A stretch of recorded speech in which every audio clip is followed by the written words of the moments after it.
सबभन्दा पहिला नेपालमा सीमान्तकृतहरूको आन्दोलन कहाँ पुगेको छ, यसको अवस्था के छ र यो कुन दिशामा अगाडि बढिरहेको छ, यस विषयमा कुराकानी गर्दाखेरि म साथीहरूको श्रोता अग्रज साथीहरू सबैलाई म के विनम्र आग्रह गर्न चाहन्छु भने म धेरै पुरानो इतिहासमा म जान चाहेको छैन। यो प्रस्तुति मैले चाहिने सबभन्दा पहिला सीमान्तकृत भनेको कसलाई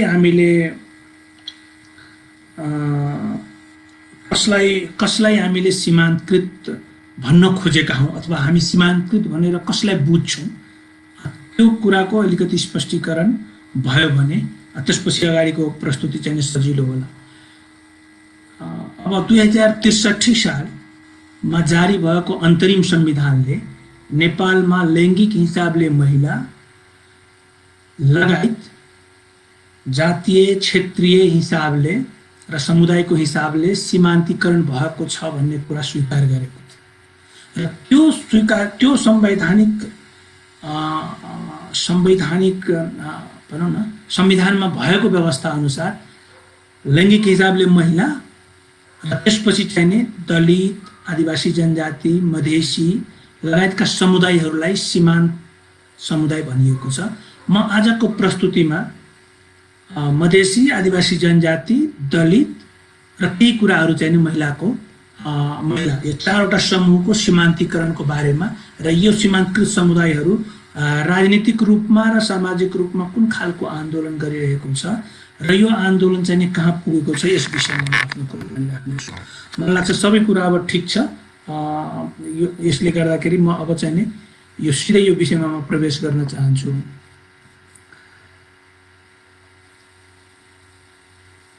राजनीतिक आन्दोलनको कुरा गर्दाखेरि सबैभन्दा पुरानो सीमान्तकृतहरू मध्येको सबैभन्दा पुरानो राजनीतिक आन्दोलन मधेसी आन्दोलन हो। लगभग त्यही समय, यो सबैभन्दा पुरानो र नयाँको विवादमा म जान चाहन्न, तर लगभग 2007 सालमा नेपालमा प्रजातन्त्र आएपछि त्यसको 2-4 वर्ष अगाडि र 2-4 वर्ष पछाडि नेपालमा सीमान्तकृतहरूको आन्दोलन सुरु भएको। यसरी चाहिँ हामी के हेरौँ भने के कुरा गर्न सक्छौँ भने दलित, आदिवासी जनजाति र मधेसीहरूको आन्दोलन लगभग त्यसैको सेरोफेरोमा कुनै न कुनै रूपमा सुरु भएको हुनुपर्छ। जसमा कि मधेसको आन्दोलनको कुरा गर्दाखेरि चाहिँ नि 2008 साल 9 सालतिर नेपाल तराई कांग्रेस सुरु भएपछि राजनीतिक रूपमा त्यो आन्दोलन सुरु भएको हो। त्यसको अलिकति अगाडिदेखि नै मलाई लाग्छ दलित आन्दोलन पनि कुनै न कुनै रूपमा सुरु भएको थियो। अनि पछाडि आएर जनजाति आन्दोलन सुरु भएको हुनुपर्छ।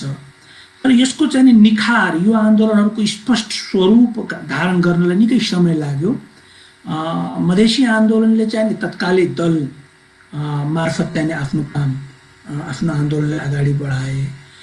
दलित समुदायका साथीहरू त्यति बेला पनि दलको रूपमा अगाडि आएको थिएन या छिटफुट आएको थियो, उल्लेख चाहिँ देखिएन र अहिले पनि त्यो दलकै रूपमा संगठित भइसकेको चाहिँ अवस्था देखिँदैन जुन रूपमा मधेसीहरूको देखिन्छ।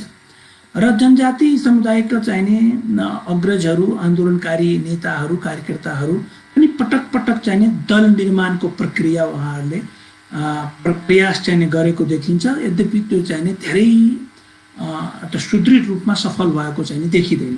त्यसैले यो इतिहासमा यसलाई यसरी हामी यो पाटोलाई यसरी हामी बुझ्न सक्छौँ कि मधेसी समुदाय, सीमान्तकृत मध्येको मधेसी समुदाय पटक पटक राजनीति दल निर्माण गर्ने प्रक्रिया सुरु गरेको र खास गरी 2048 सालपछि सशक्त रूपमा नेपाल सद्भावना पार्टी मार्फत दलीय राजनीतिमा हस्तक्षेप गरेको र 2062-63 पछि चाहिने पहिलो संविधान सभा र दोस्रो संविधान सभा हुँदै आजसम्म मधेसको नाममा अथवा मधेस केन्द्रित आन्दोलनहरूले अत्यन्त बलियो रूपमा दल निर्माण गरेको र त्यो दल मार्फत चाहिने नेपालको केन्द्रीय राजनीतिमा खास गरी पार्लियामेन्टमा बलियो उपस्थिति देखाएको चाहिँ देखिन्छ।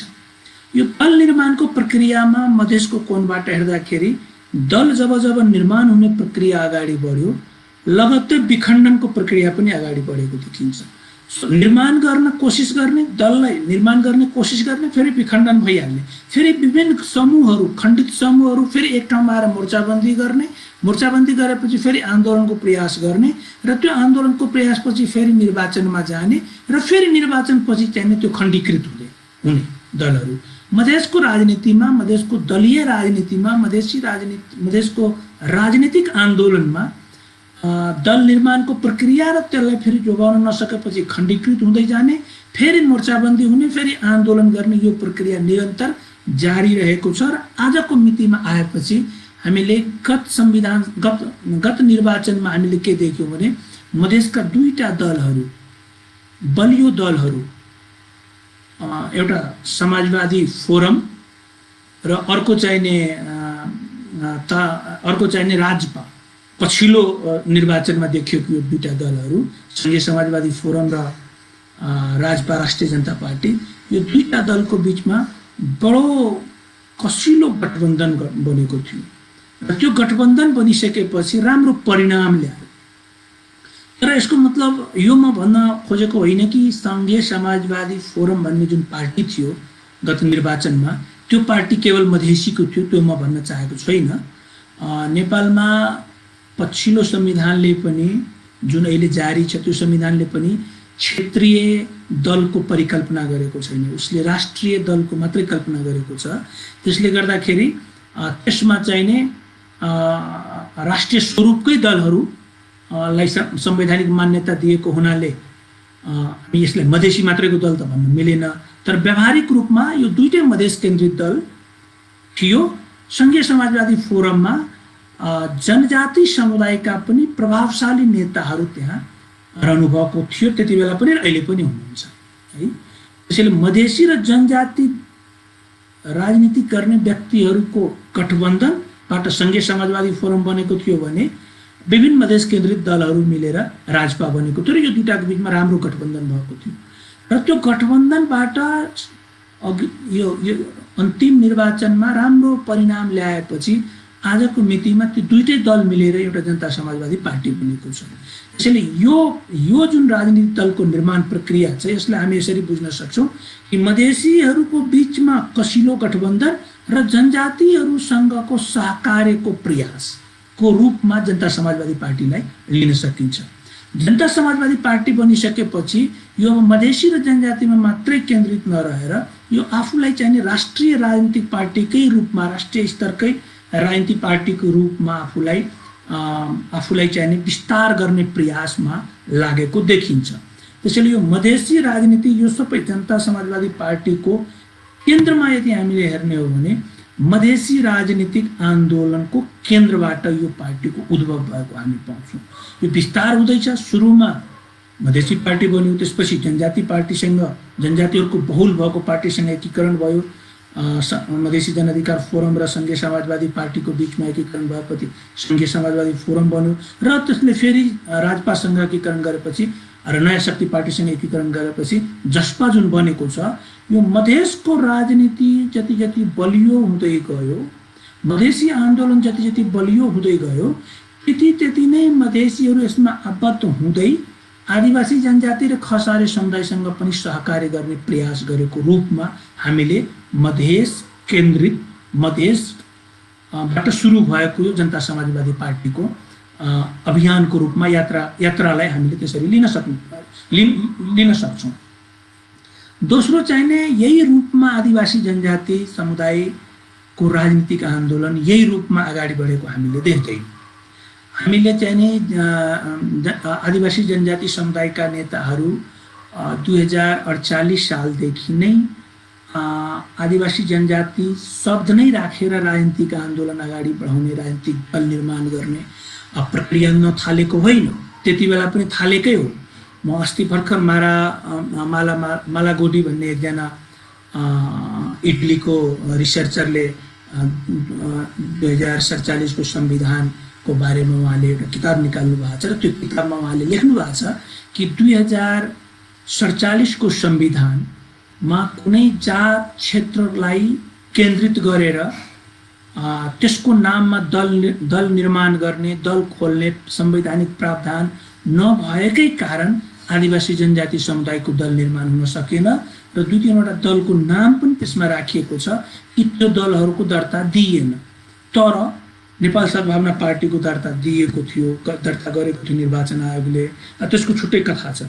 तर मैले यहाँ भन्न खोजेको के हो भने आदिवासी जनजाति आन्दोलनले राजनीतिक रूप धारण गर्ने सवालमा कस्तो यात्रा झेल्नु पर्यो, कस्तो यात्रा तय गर्दाखेरि कस्ता कस्ता कठिनाइहरू झेल्नु पर्यो भन्ने कुरामा 47 को संविधानले त्यो एलाउ नगरेपछि त्यति बेला दल निर्माण हुन सकेन।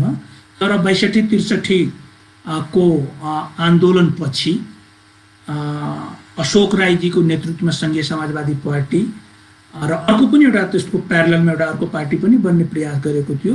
त्यो पार्टीले 70 को निर्वाचन लड्दाखेरि राम्रो परिणाम नआएपछि पछि चाहिँ मधेसी र जनजाति मिलेरै जानुपर्छ भनेर संघीय समाजवादी फोरमको निर्माण भएको थियो। त्यसैले आदिवासी जनजाति आन्दोलन राजनीतिक रूपमा दल निर्माणको प्रक्रिया गरेको र पछिल्लो समयमा मधेसीसँग नै सहकार्य गरेर अगाडि बढ्नुपर्छ भन्ने निष्कर्षमा पुगेको जस्तो देखिन्छ। दोस्रो सीमान्तकृत समुदायको मैले कुरा गरेँ। अब तेस्रो र चौथो सीमान्तकृत समुदाय भनेको मैले आजको प्रस्तुतिमा समेटेको दलित र आदिवासी जनजाति दलित र महिला। दलित र महिला यो दुईटा दलित समुदाय र महिला जुन लैङ्गिक हिसाबले महिला दिदीबहिनीहरू हुनुहुन्छ उहाँहरूले पनि बेला बेलामा दल निर्माण गर्ने प्रक्रिया नथालेको होइन। मलाई याद छ स्त्री शक्ति नामको एउटा पार्टी 64 सालतिर हो कि 70 सालतिर उहाँहरूले महिलाहरूको पार्टीको रूपमा गोलबन्द हुने स्थापना गर्ने प्रयास चाहिँ गरेको थियो। तर त्यो चाहिँ नि निर्वाचनमा राम्रो परिणाम आएन वा उहाँहरू निर्वाचनमा सफल हुन सक्नु भएन। आजको दिनमा हामी के देख्छौँ भने महिला मात्रैको नेतृत्वमा कुनै पार्टी देखिँदैन। तर दलितको सवालमा चाहिँ नि दलित दाजुभाइ दिदीबहिनीहरू राजनीतिक रूपमा त्यो रूपमा राजनीतिक दल निर्माण गर्न सक्नु भएन जुन रूपमा आदिवासी जनजातिले प्रयास गरेको र मधेसीहरूले सफलता पाएको है। त्यसैले अब म अरूतिर त होइन तर तराईमा चाहिँ नि विशेन्द्र पासवानजीको नेतृत्वमा एउटा दलित जनजाति पार्टी नामको दलित नेतृत्वको एउटा पार्टी बनेको थियो र 64 को निर्वाचनमा 70 को निर्वाचनमा त लडेकै थियो। तर अब कहिले एउटा दुई थोरै मात्रै सिट उहाँहरूले हासिल गर्नुभयो, विजय प्राप्त गर्नुभयो। तैपनि पहिलो संविधान सभामा राम्रै सक्रियता देखाएको थियो। अब पहाडतिर चाहिँ यसको बारेमा मसँगैले ठ्याक्कै अहिले तथ्याङ्क त भएन।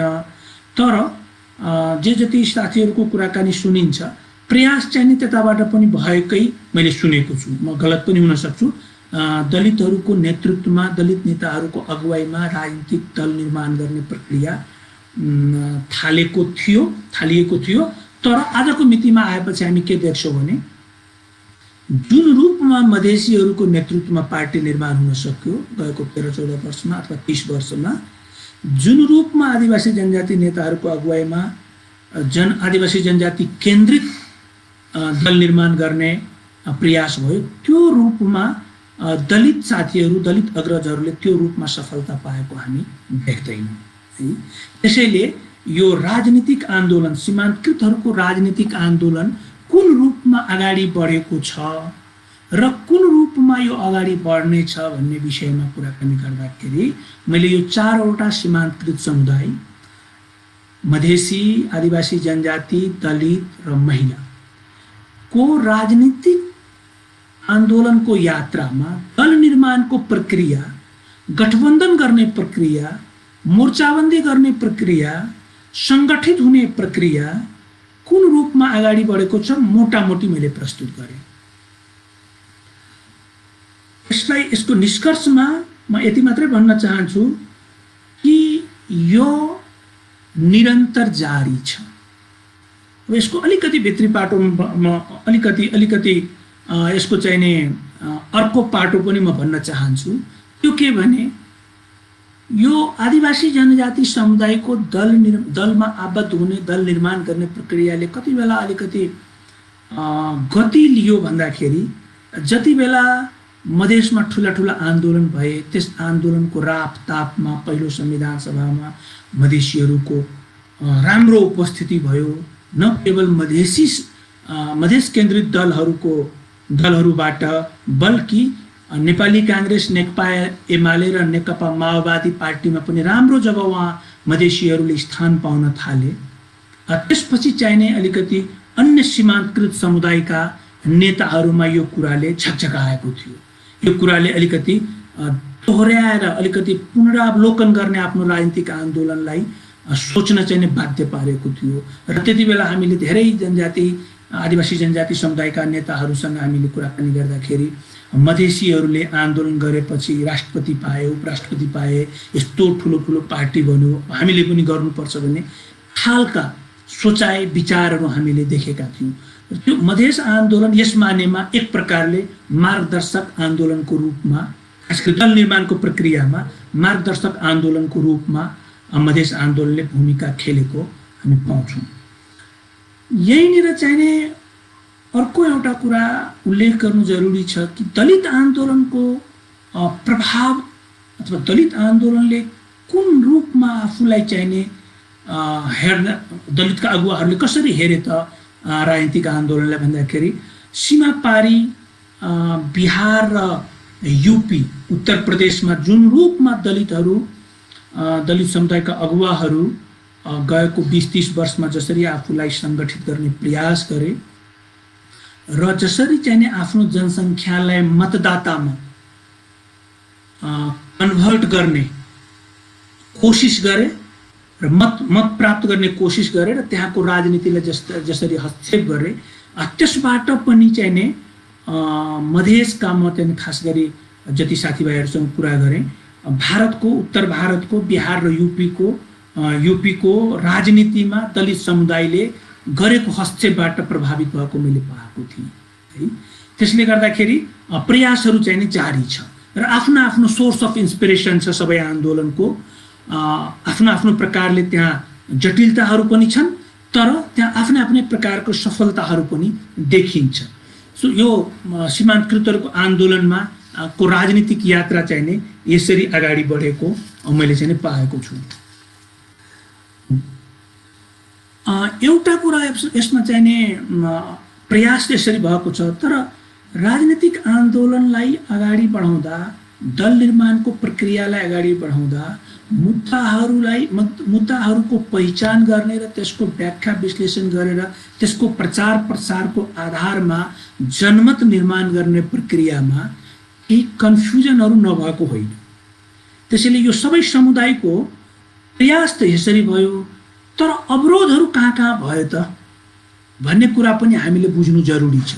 यो मेरो प्रस्तुतिको दोस्रो पाटो हो र अन्तिम पाटो त्यसपछि म भन्छु। दोस्रो पाटोमा मधेसका नेता कार्यकर्ताहरूमा कस्तो खालको भ्रमहरू रह्यो कि यो यात्रा त्यति सफलता प्राप्त गर्न सकेन जुन रूपमा हुनु पर्थ्यो। मधेसका, म आफू पनि मधेस समुदायबाट भएको हुनाले मेरो प्रस्तुति अलिकति बढी मधेसमा केन्द्रित हुनेछ, तर मधेसको कोणबाट समग्र सीमान्तकृत आन्दोलनलाई हेर्ने प्रयास आज हामी गरौँ। मधेसको कोणबाट हेर्दाखेरि मधेसमा कस्तो खालको भ्रम देखिन्थ्यो भने कि पञ्चायत कालमा हामीमाथि विभेद भयो, प्रजातन्त्रको लागि हामी नेपाली काङ्ग्रेसलाई बढी साथ दियौँ, हामी नेपाली काङ्ग्रेससँगै अगाडि बढ्यौँ। त्यसैले काङ्ग्रेसको अथवा प्रजातन्त्र आएपछि यो सबै कुराहरू सकिएर जान्छ, सबै कुराहरू समाप्त हुन्छ भने 2046 सालको आन्दोलनसम्म अथवा 2048 सालको प्रथम प्रजातान्त्रिक सरकार गठन भइन्जेल आम मधेसीमा यो धारणा मैले रहेको पाएको थिएँ कि यो चाहिँ पञ्चायतको बेला हामीमाथि विभेद भयो, हामीमाथि जातीय नस्लको आधारमा हामीमाथि विभेद भयो, रङ्गरूपको आधारमा, क्षेत्रका आधारमा, तर प्रजातान्त्रिक कालमा यो सबै कुरा समाप्त हुन्छ भने पहिला यो कुराको भ्रम थियो। 48, 51, 56मा 3टा निर्वाचन भए। नेपाली काङ्ग्रेस, नेकपा एमाले र राष्ट्रिय प्रजातन्त्र पार्टीका विभिन्न खेमाहरूले पालै पालो नेपालको सरकारको नेतृत्व गरे। त्यतिन्जेलसम्म 5-7 वर्षपछि, खास गरी 2054-55 पछि मधेसमा यो भ्रम टुट्यो अर्थात् यसरी भनौँ कि 46 को आन्दोलनको 1 दशकसम्म मधेसमा यो भ्रम रह्यो, यो पञ्चायतले मात्रै हामीमाथि विभेद गरेको हो, प्रजातान्त्रिक कालमा त्यस्तो विभेद हुँदैन। तर त्यसका कयौं एपिसोडहरू छन्। नागरिकताको सवालमा 2049 मा आएको नियमावली, 2056 मा संशोधन गर्दाखेरि ऐनलाई संशोधन गर्दाखेरि, जुन अहिले ऐन संशोधन हुँदैछ, यो ऐन 2056 मा संशोधन गर्दाखेरि त्यो सफल हुन नसकेको, संशोधन भएर जाँदाखेरि सर्वोच्च अदालतले लालमोहर लगाउनबाट रोकेको, त्यसपछि चाहिँ निजामतीमा कुनै प्रकारको भर्नाको प्रक्रियामा कुनै प्रकारको अवरोध नहटेको, निर्वाचन प्रणाली यस्तो अवलम्बन गरेको थियो कि मधेसीहरूको प्रतिनिधित्व अत्यन्त कम भएको, यी सबै कुराहरू जुन मधेसका मुद्दाहरू थिए स्पष्ट वा अस्पष्ट रूपमा जो क्लियर भएको थियो, बुझेको थियो, विश्लेषण गरिएको थियो अथवा केही मात्र नेताले बुझेका थिए, ती 1 दशकसम्म मधेसको नेताहरूमा, मधेसी समाजमा भ्रम रह्यो। तर मलाई लाग्छ 2056-57 सम्ममा यो भ्रम लगभग निवारण भएको थियो र त्यो हाम्रो पुस्ताको पनि त्यसमा एउटा चाहिँ बुझाइ के रह्यो भने हामी त्यति बेला निवेशनमा थियौँ, हामीसँग फरक प्रकारको समस्या छ, जुन समस्याको समाधान यो सिस्टमले र यी दलहरूले दिइराखेको छैन भन्ने कुराको भ्रम हामी करिब प्रजातन्त्र आएको 1 दशकसम्म 1 दशकपछि हामीमा भ्रम चाहिँ मुक्त भयो र तपाईँले देख्न सक्नुहुन्छ त्यसपछि ठुलो परिवर्तनहरू भएको। नेकपामा भएका मधेसी नेताहरू त्यहीबाट विद्रोह गर्न थालेको, कम्युनिस्ट पार्टीमा भएका, कांग्रेसमा भएका नेताहरू त्यहीबाट विद्रोह गर्न थालेको र त्यसपछि नयाँ पार्टी बनाउने अथवा माओवादीतिर जाने लहर चलेको र माओवादीसँग पनि आबद्ध भएर करिब 5-7-8 वर्ष भ्रम एक प्रकारको भ्रममा रहेको र 62-63 पछि त लगभग मधेसमा एक खालको भ्रम चाहिँ निवारण भएको हो कि हामी चाहिँ हाम्रो समस्या समाधानको लागि हामी आफ्नै प्रकारको राजनीतिक आन्दोलन गर्नुपर्छ। हाम्रो आन्दोलनको लागि, हाम्रो समस्याको लागि कांग्रेस, एमाले, माओवादीमा धेरै तात्विक अन्तर छैन भन्ने कुरा 62-63 सम्ममा लगभग प्रष्ट भएको थियो। यो भ्रमले गर्दाखेरि राजनीतिक आन्दोलन चाहिँ अवरोध हुँदै, अवरोधलाई सामना गर्दै अगाडि बढेको थियो। म अर्को पाटोमा भन्न चाहन्छु कि आदिवासी जनजाति समुदाय कस्तो खालको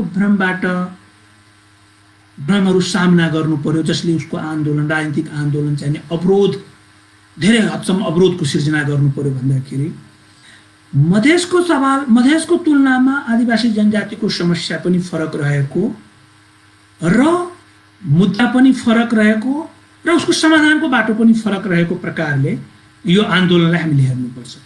मधेसको चाहिने पहिचान, प्रतिनिधित्व र पहुँच तिनै प्रकारको चाहिने समस्याहरू थियो। मधेसलाई चाहिने मधेसीको राष्ट्रियतामाथि नै प्रश्न उठाइन्थ्यो। सामाजिक रूपमै मधेसीलाई चाहिने हेर्दाखेरि यो नेपाली होइन भनेर औँला ठड्याइन्थ्यो। राज्यले अप्रत्यक्ष रूपमा तिमीहरू इन्डियाबाट आएको भारतीय हो, भारतीय दलाल हो भन्ने किसिमको प्रष्ट रूपमा आरोप नलगाए पनि सांकेतिक रूपमा त्यस्ता संरचनाहरू निर्माण गरेको। तर आदिवासी जनजातिको सवालमा एउटा के चाहिने रह्यो भने हैन, आदिवासी जनजाति नेपालकै हो, राष्ट्रियताको सवालमा आदिवासी जनजातिसँग कुनै प्रकारको भेदभाव गरेको देखिँदैन थियो। तर पहुँच र प्रतिनिधित्वको सवालमा, पहिचानमा यानी भेदभाव गरेको थियो। त्यसैले यो राष्ट्रियताको सवालमा, राष्ट्रियताको मुद्दालाई उचालेर मधेसीहरू भारतप्रस्त हुन्छन् भन्ने कुरालाई प्रचार प्रसार गरेर आदिवासी जनजातिलाई खास गरी वाम आन्दोलनले आफूसँग राख्न सकेको त्यो चाहिँ एउटा देखिन्छ है। र आदिवासी जनजाति समुदायका साथीहरू पनि धेरै हदमा मधेसीहरू त भारतबाटै आएको, हामी त नेपाली नै हो, हाम्रो आन्दोलन अर्कै प्रकारको भन्ने एक प्रकारको चाहिँ बुझाइ त्यसमा रहेको देखिन्थ्यो। मलाई लाग्छ यो बुझाइमा जुन प्रकारको कन्फ्युजन थियो यसले गर्दाखेरि आदिवासी जनजाति आन्दोलन त्यो रूपमा अगाडि बढ्न सकेन जुन रूपमा मधेसी आन्दोलन अगाडि बढ्यो। अब म दलित आन्दोलनको सवालमा भन्न चाहन्छु, दलित आन्दोलन राजनीतिक सवालहरू छन्। दलित आन्दोलनका मुद्दाहरू राजनीतिक मुद्दाहरू हुन्, राजनीतिक समस्याहरू हुन् कि यो केवल सामाजिक समस्या हो, यो मुद्दामा चाहिने धेरै ठुलो भ्रम रहेको मैले पाएको छु। अब अहिले आएर धेरै हदसम्म त यो प्रश्न भएको छ, तर विगत लामो समयसम्म यो त सामाजिक समस्या मात्रै हो, हामीसँग छुवाछुत गरिन्छ, अरू कुरामा त हामी खासै फरक छैन भन्ने खालको एक प्रकारले अगुवाहरूको मनमा रहेको बुझाइ। यो मधेसीहरूको बारेमा जनजाति समुदाय जस्तै खास गरी पहाडको दलित समुदायमा एक प्रकारको बुझाइ के थियो भने यो मधेसीहरू त भारतबाटै आएको हो, यो भारतीयहरूकै पक्षमा कुरा गर्छन्, त्यसैले यिनीसँगको आन्दोलन र हाम्रो आन्दोलन फरक हो भन्ने खालको बुझाइ त्यसमा थियो।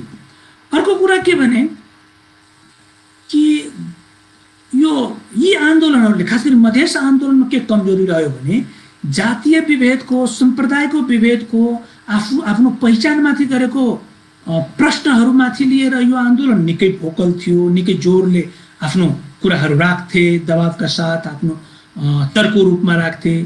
तर मधेसभित्रको अथवा जातभित्रको वर्गीय समस्या जुन थियो गरिब र धनीको बीचमा, त्यो समस्याको बारेमा मधेस आन्दोलन मौन नै रह्यो, आजको दिनसम्म पनि मौन छ। विभेदको बारेमा, जातीय विभेदको बारेमा तर्क हुने, तर वर्गीय विभेदको बारेमा मौन रहने। र यही बेला चाहिने वर्गीय विभेदको बारेमा चर्को मुद्दा उठाउने नेपालको वाम आन्दोलनले, जो कि वर्गीय मुद्दालाई बहुत चर्को रूपमा उठाउँथ्यो, त्यसको कारण चाहिने दलित समुदायको धेरै जसो प्रभाव चाहिने वाम आन्दोलनतिर देखियो। सो वाम आन्दोलनले वर्गीय मुद्दा चर्को उठाउने, जातीय सवालमा मौन बस्ने, मधेस आन्दोलनले जातीय सवाललाई चर्को रूपमा उठाउने, सम्प्रदायको सवाललाई चर्को रूपमा उठाउने, तर वर्गीय सवालमा मौन बस्ने। मधेस आन्दोलनले आफूसँग भएको विभेदको बारेमा चर्को हुने, तर राष्ट्रियताको सवालमा भारतसँगको सम्बन्धको बारेमा मौन भएर बस्दिँदाखेरि आदिवासी जनजाति तबका चाहिने धेरै आकर्षित हुन नसक्ने हैन, र मधेस आन्दोलन त्यो सवालमा डिफेन्सिभ भइदिने। दलित समुदाय चाहिने वर्गीय मुद्दामा मधेसीहरू मौन भइदिएपछि मधेस आन्दोलनतिर धेरै आकर्षित नहुने। सो यस्तो खालको एउटा चक्रमा मधेसी आदिवासी जनजाति र दलितको बीचमा सहकारी हुन नसक्नु र यो आन्दोलनहरू आफ्नै प्रकारको भ्रम र आफ्नै प्रकारको बलियो पक्षहरूलाई लिँदै कहिले अगाडि र कहिले पछाडि, कहिले एक कदम अगाडि र एक कदम पछाडि, कहिले दुई कदम अगाडि र एक कदम पछाडि बढ्दै यो यात्रा चाहिँ अगाडि बढेको छ। सो सीमान्तकृत समुदायहरूको राजनीतिक आन्दोलनको दशा के छ भने केही कुरामा प्रश्न, केही कुरामा अझै पनि प्रश्न भइसकेको, केही कुराहरूमा केही मुद्दाहरू हेर्दाखेरि, केही खालको समस्याहरू हेर्दाखेरि सबै सीमान्तकृत मिलेर जानुपर्ने कुराको एउटा एक खालको बुझाइ हुन्छ, र केही मुद्दाहरू फेरि यस्तो आउँछ जसले गर्दाखेरि होइन यो सीमान्तकृतहरू त एक ठाउँमा जान सकिँदैन भन्ने खालको फेरि निष्कर्षमा पुग्नु पर्ने हुन्छ। जस्तो कि दुईटा उदाहरण म दिन चाहन्छु यो दशाको बारेमा। गत वर्ष ठिक एक वर्ष अगाडि नेपालमा इतिहासमा पहिलो पटक लगभग 10,000 सिटको विज्ञापन खुलाएको थियो निजामती सेवामा। त्यो निजामती सेवामा लगभग 10,000 सिटको विज्ञापन खुलाउँदाखेरि संविधान ऐन कानुनले तोकेको सिट भन्दा, सीमान्तकृतहरूले पाउनु पर्ने सिट भन्दा आधा भन्दा पनि कम सिट छुट्याइयो मधेसीको लागि, आदिवासी जनजातिको लागि, दलितको लागि। र त्यो सिटहरू कटौती गरेर खसारे समुदायलाई पाउने गरी कानुनी प्रावधान गर्यो। त्यति बेला म देख्थेँ आदिवासी जनजाति पनि आन्दोलनमा हुनुहुन्थ्यो साथीहरू, दलित साथीहरू पनि आन्दोलनमा हुनुहुन्थ्यो, मधेसी युवाहरू पनि आन्दोलनमा हुनुहुन्थ्यो। र त्यति बेला एकदम बलियो रूपमा के देखियो भने, के महसुस भएको थियो भने यो सबै सीमान्तकृतहरू एक ठाउँमा आएर आन्दोलन नगरेसम्म हामीलाई त पालो यिनीहरूले सबै दिएको प्राप्त भएको अधिकारहरू कटौती हुनेछ, हामी मिलेर सङ्घर्ष गर्नुपर्छ भन्ने कुराको एक वर्ष अगाडि काठमाडौँको सडकमा र देशभरि नै आदिवासी जनजाति, मधेसी र दलितको बीचमा यो कुराको रियलाइजेसन भएको थियो। तर त्यसको 2 वर्ष अगाडि जानुस्, त्यसको 2 वर्ष ब्याक जानुस्, 2072 को संविधान जारी भइराख्दाखेरि हुँदै गर्दाखेरि जति बेला चाहिने मधेसले सशक्त विरोध गरेको थियो, प्रतिकार गरेको थियो र यो आन्दोलन चाहिने आन्दोलनबाट यो संविधानले रोक्नुपर्छ, यसमा संशोधन हुनुपर्छ भन्दै थियो। र त्यो सिलसिलामा लगभग 40 दिनसम्म मधेसका विभिन्न जिल्ला, सदरमुकाम, राजमार्गमा आन्दोलन गर्दा लगभग 60-70 जना आन्दोलनकारीहरूलाई जति बेला छाती र टाउकोमा गोली हालेर नेपाली राज्यले मारेको थियो, त्यति बेलासम्म चाहिने आदिवासी जनजाति र दलित समुदायका अगुवाहरूले पनि यो आन्दोलनमा साथै दिएका थिए। तर जब जान जोगाउनको लागि मधेसी आन्दोलनकारीहरू सीमा पारी गए र नाकाबन्दी भयो, जुन नाकाबन्दीमा फेरि भारतको आफ्नै राजनीति थियो, त्यसपछि नेपालमा के भयो भने भारत परस्त र भारतको विरोधीको रूपमा नेपाली राजनीति, नेपाली समाज ध्रुवीकृत भयो। राष्ट्रियताको नाममा ध्रुवीकरण गर्यो, खास गरी नेकपा एमाले र माओवादी पार्टीले। त्यो ध्रुवीकरणमा चाहिने आदिवासी जनजाति र दलित समुदायको अगुवाहरू फेरि मधेस आन्दोलनबाट ब्याक भए। यो त भारतसँग मिलेर नाकाबन्दी पो गर्दो रहेछ भन्ने खालको मेसेज गएको थियो त्यो आन्दोलनमा। त्यो मधेस आन्दोलनको आफ्नै कमजोरी थियो, त्यसमा प्रश्न गर्न सकेन। त्यसैले कुनै मुद्दामा सहकारी गर्नुपर्छ भन्ने महसुस हुने, तर कुनै मुद्दा यस्तो भइदिन्छ त्यो आन्दोलनमा जसले गर्दाखेरि चाहिने यो त सहकारी मधेसीसँग सहकारी गर्नुहुन्न भन्ने खालको महसुस हुन थाल्ने सीमान्तकृतहरूमा। सो यो चाहिने यसलाई चाहिने यो कन्फ्युजन र रियलाइजेसन को भनौँ न द्वन्द्वको बीचमा चाहिने यो सीमान्तकृतको आन्दोलन अगाडि बढेको मैले चाहिँ देखेको छु। अब म एउटा अन्तिम आफ्नो प्रस्तुतिको एउटा अन्तिम खण्डमा म 10 मिनट जति कुरा गर्छु र त्यसपछि चाहिने सवाल जवाफको कुराकानी गरौँ, प्रश्नोत्तरमा गरौँ। यो त भयो नेपालमा आदिवासी जनजाति, मधेसी र दलित समुदायको राजनीतिक आन्दोलन कसरी अगाडि बढेको छ भन्ने कुरा। तर यी आन्दोलनहरू अरू कस्तो खालको चुनौतीहरूको सामना गर्नु परेको छ? किन यो आन्दोलन त्यो रूपमा सफल भएको छैन? उदाहरणको लागि भारतमा दलित आन्दोलनले जसरी आफूलाई राजनीतिमा हस्तक्षेपकारी भूमिका निर्वाह गर्ने अवस्थामा पुर्याउन सक्यो, नेपालमा दलित आन्दोलन किन त्यो रूपमा अगाडि बढेन? अथवा चुनौतीको सवालमा मधेसमा 2-3टा आन्दोलनहरू भए विगत 1 दशकमा, ठुल्ठुलो आन्दोलन, 2टा ठुला पार्टी बने। आज ती पार्टीहरू मिलेर एउटा पार्टी बनेको छ र त्यो पार्टी चाहिँ लोभलाग्दो भएको छ। त्यसमा चाहिने आदिवासी जनजाति र खसारी समुदायका मानिसहरू पनि त्यो पार्टीलाई भविष्यको एउटा ठुलो पार्टीको रूपमा हेर्न थालेका छन्। यी पार्टीमा कस्ता खालका चुनौतीहरू छ? के त्यो चुनौती मुक्त छ त्यो पार्टी? के मधेस आन्दोलन आजको दिनमा चुनौती त्यहाँ छैन? छ भने कस्ता खालका छन्? दलित समुदायको आन्दोलन कस्तो खालको चुनौतीबाट गुज्रिराखेको छ र आदिवासी जनजाति समुदायको आन्दोलन कस्तो खालको चुनौतीबाट गुज्रिराखेको छ? अथवा समग्रमा भनौँ कि सीमान्तकृत आन्दोलनको अबको दिशा भविष्यमा यदि यो आन्दोलन अझ सशक्त हुन चाहेको छ, राजनीतिक रूपमा सङ्गठित हुन खोजेको छ भने यो कस्तो खालको चुनौतीहरूको सामना गर्नुपर्छ, यस विषयमा अलिकति कुरा गरौँ।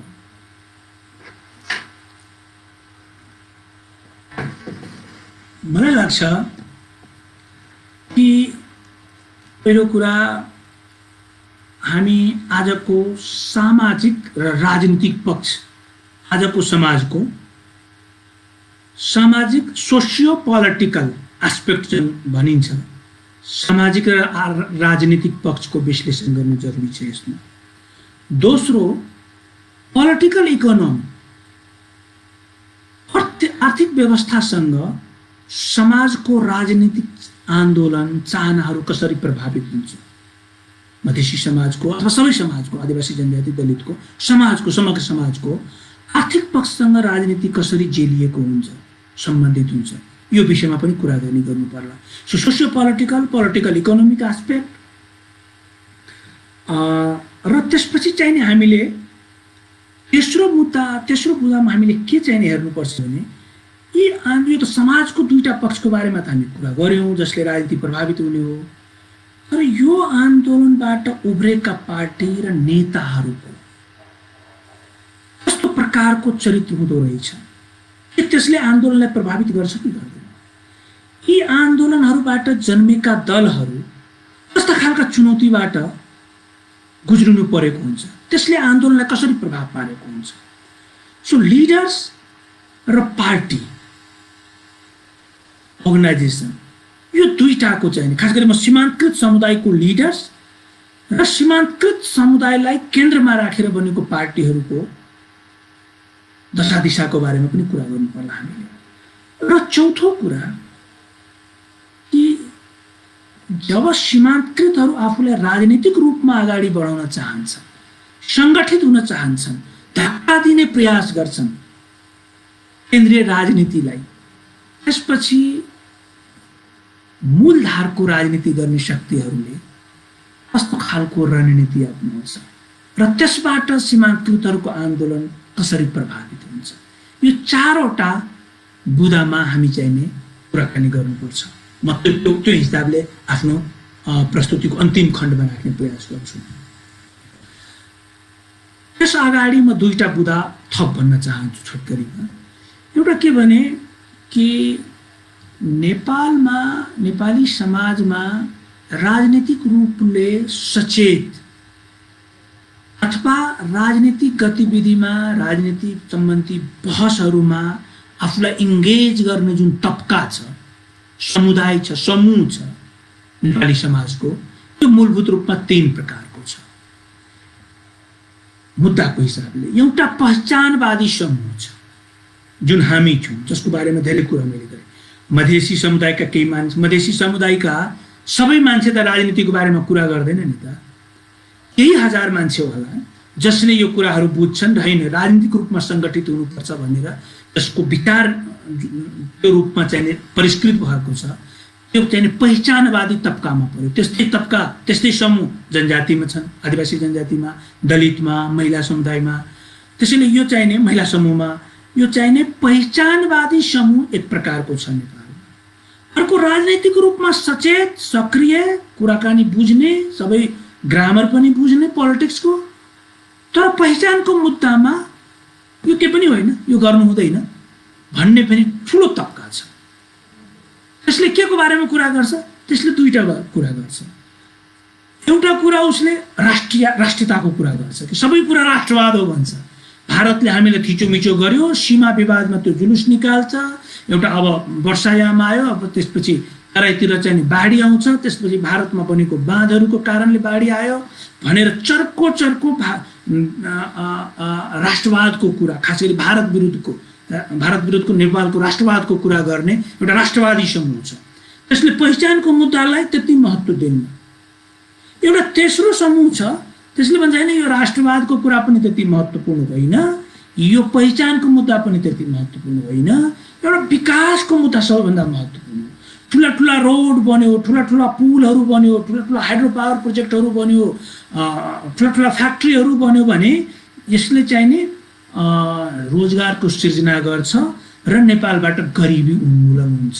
आज हाम्रा मानिसहरू, आज हाम्रा युवाहरू अरब र मलेसिया जान्छन्। किन जान्छन्? रोजगार नपाएर जान्छन्, त्यहाँबाट रेमिट्यान्स पठाउँछन्, त्यसकारण त आज खान पाएको छ, देश धानेको छ। त्यसैले मूल कुरो विकास हो, भौतिक पूर्वाधारको विकास हुनु हो भनेर एउटा विकासवादी समूह, अर्को राष्ट्रवादी समूह र एउटा पहिचानवादी समूह, यो तीनटाको आफ्नै आफ्नै तर्क छन्, आफ्नै आफ्नै स्ट्रेन्थहरू छन्, आफ्नै आफ्नै विकनेसेसहरू छन्। हामीले अहिले आएर चाहिँ विकासवादी र राष्ट्रवादी तबकाको बारेमा धेरै कुरा हामी गर्दैनौँ। हामी चाहिने पहिचानवादी समूहको कुरा धेरै गरेका छौँ। म यसको यो किन यो प्रसङ्ग उठाएँ भने यो पहिचानको आन्दोलन अथवा सीमान्तकृतहरूको आन्दोलन कसरी यसबाट प्रभावित हुन्छ त, यो कुरा बुझ्नु जरुरी छ। के हुन्छ भने तीनटा कुरा बहुत महत्त्वपूर्ण हुन्छ। फेरि अर्को तीनटा कुराको म कुरा गर्दैछु। यो आइडियोलोजी निर्माण कसले गर्छ र कसरी हुन्छ? जुन हिसाबले आइडियोलोजीको निर्माण हुन्छ त्यही हिसाबले स्ट्रक्चरहरूको निर्माण हुन्छ राज्यमा, र आइडियोलोजी पछि स्ट्रक्चर जसरी निर्माण गरिन्छ त्यसैको अभ्यास हुन्छ, प्र्याक्टिस त्यही हिसाबले हुन्छ। त्यसैले सीमान्तकृत आन्दोलनको एउटा ठुलो समस्या के हो भने कि यसले आफ्नो पक्षमा तर्क निर्माण गर्न सक्दैन नेपालले, अथवा तर्क निर्माणको जुन अभियान छ त्यसमा अत्यन्त कमजोर छ यो तबका। पहिचानवादीहरूको समूह, पहिचानवादीहरूको समूहको विरुद्धमा तर्क निर्माण गर्नेमा फेरि बलियो समूह सक्रिय छन्। त्यो भनेको राष्ट्रवादीहरूको समूह र त्यो भनेको विकासवादीहरूको समूह। यी सबै यो पहिचानको कुरा केही पनि होइन, यो जातीय विभेदको कुरा केही पनि होइन, दलितसँग हुने विभेदको कुरा केही पनि होइन भन्छन् उनीहरू। तिमीहरू गरिब छौ, तिमीहरू फोहोर लुगा लगाउँछौ, त्यसैले तिमीहरूसँग हुने हो यदा कदा विभेद, त्यो पनि गाउँमा हुने हो, सहरमा हुने होइन। तिमीहरू धनी बन्यो भने, पैसा कमायो भने, राम्रोसँग बस्यो भने, सफा भएर बस्यो भने कसले तिमीलाई दलित भन्छ भनेर भनिदिन्छन् कि यो विकासवादी र राष्ट्रवादी तबकाका मानिसले। मधेसीहरूलाई भन्छन् कहाँ अब मधेसी रहे, मधेसी आन्दोलन त सबै यो जमिनदारहरूले हाँकेको हो होइन। राम्रोसँग पढ्यो लेख्यो, तिमीहरू राम्रोसँग पढ्नै चाहँदैनौ, त्यसैले निजामतीमा तिमीहरू हुँदैन, तिमीहरू पहाड चढेको छैन, त्यसैले तिमीहरूको आर्मीमा भएको छैन भनेर तिमीहरू भारतको विरुद्धमा बोल्दैन। अहिले यस्तो सीमाको विवाद भयो, यस्तो अहिले चाहिँ अरू कुराहरू भइराखेको छ, तिमीहरू बोल्दैन। अनि नेपालको चेलीबेटीको हकितको बारेमा नबोल्ने, अनि भारतबाट आउने चेलीबेटीको हकितको बारेमा बोल्ने, एक हातले सिन्दुर र अर्को हातले चाहिँ नागरिकता दिन मिल्छ भन्ने खालको यस्तो बलियो तर्कहरू निर्माण गरिदिन्छ र त्यसको यस्तो बलियो प्रचार गरिदिन्छ कि सीमान्तकृत समुदायका मानिसहरू चाहिँ त्यसमा भ्रमित भइहाल्छ। जस्तो कि 2072 को नाकाबन्दीको बेलामा मधेसीहरूले नाकाबन्दी गर्दाखेरि यिनीहरू राष्ट्रवादी हुँदैन, यिनीहरू भारत प्रस्त हुन्छन् भनेर यस्तो बलियो तर्क निर्माण गरिदियो कि आदिवासी जनजाति समुदायको भएको समर्थन पनि त्यो आन्दोलनबाट स्वाट्टै निकालिदियो। सो यो विकासवादी र राष्ट्रवादी समूहमा जातीय हिसाबले एउटा खास जातको वर्चस्व रहेको छ र त्यो मात्रैले समस्या यति बल्झेको होइन। समस्या केले बल्झेको हो भने तिनको ज्ञानमा पकड बहुत बलियो रहेको छ, तर्क निर्माण तिनको पुरानो पेसा हो र त्यो हिसाबको सञ्चार माध्यमदेखि लिएर सबै कुरा त्यो हिसाबको बनेको हुनाले यो तीनटा तबका मध्ये दुईटा तबका पहिचानको आन्दोलनको विपक्षमा छ।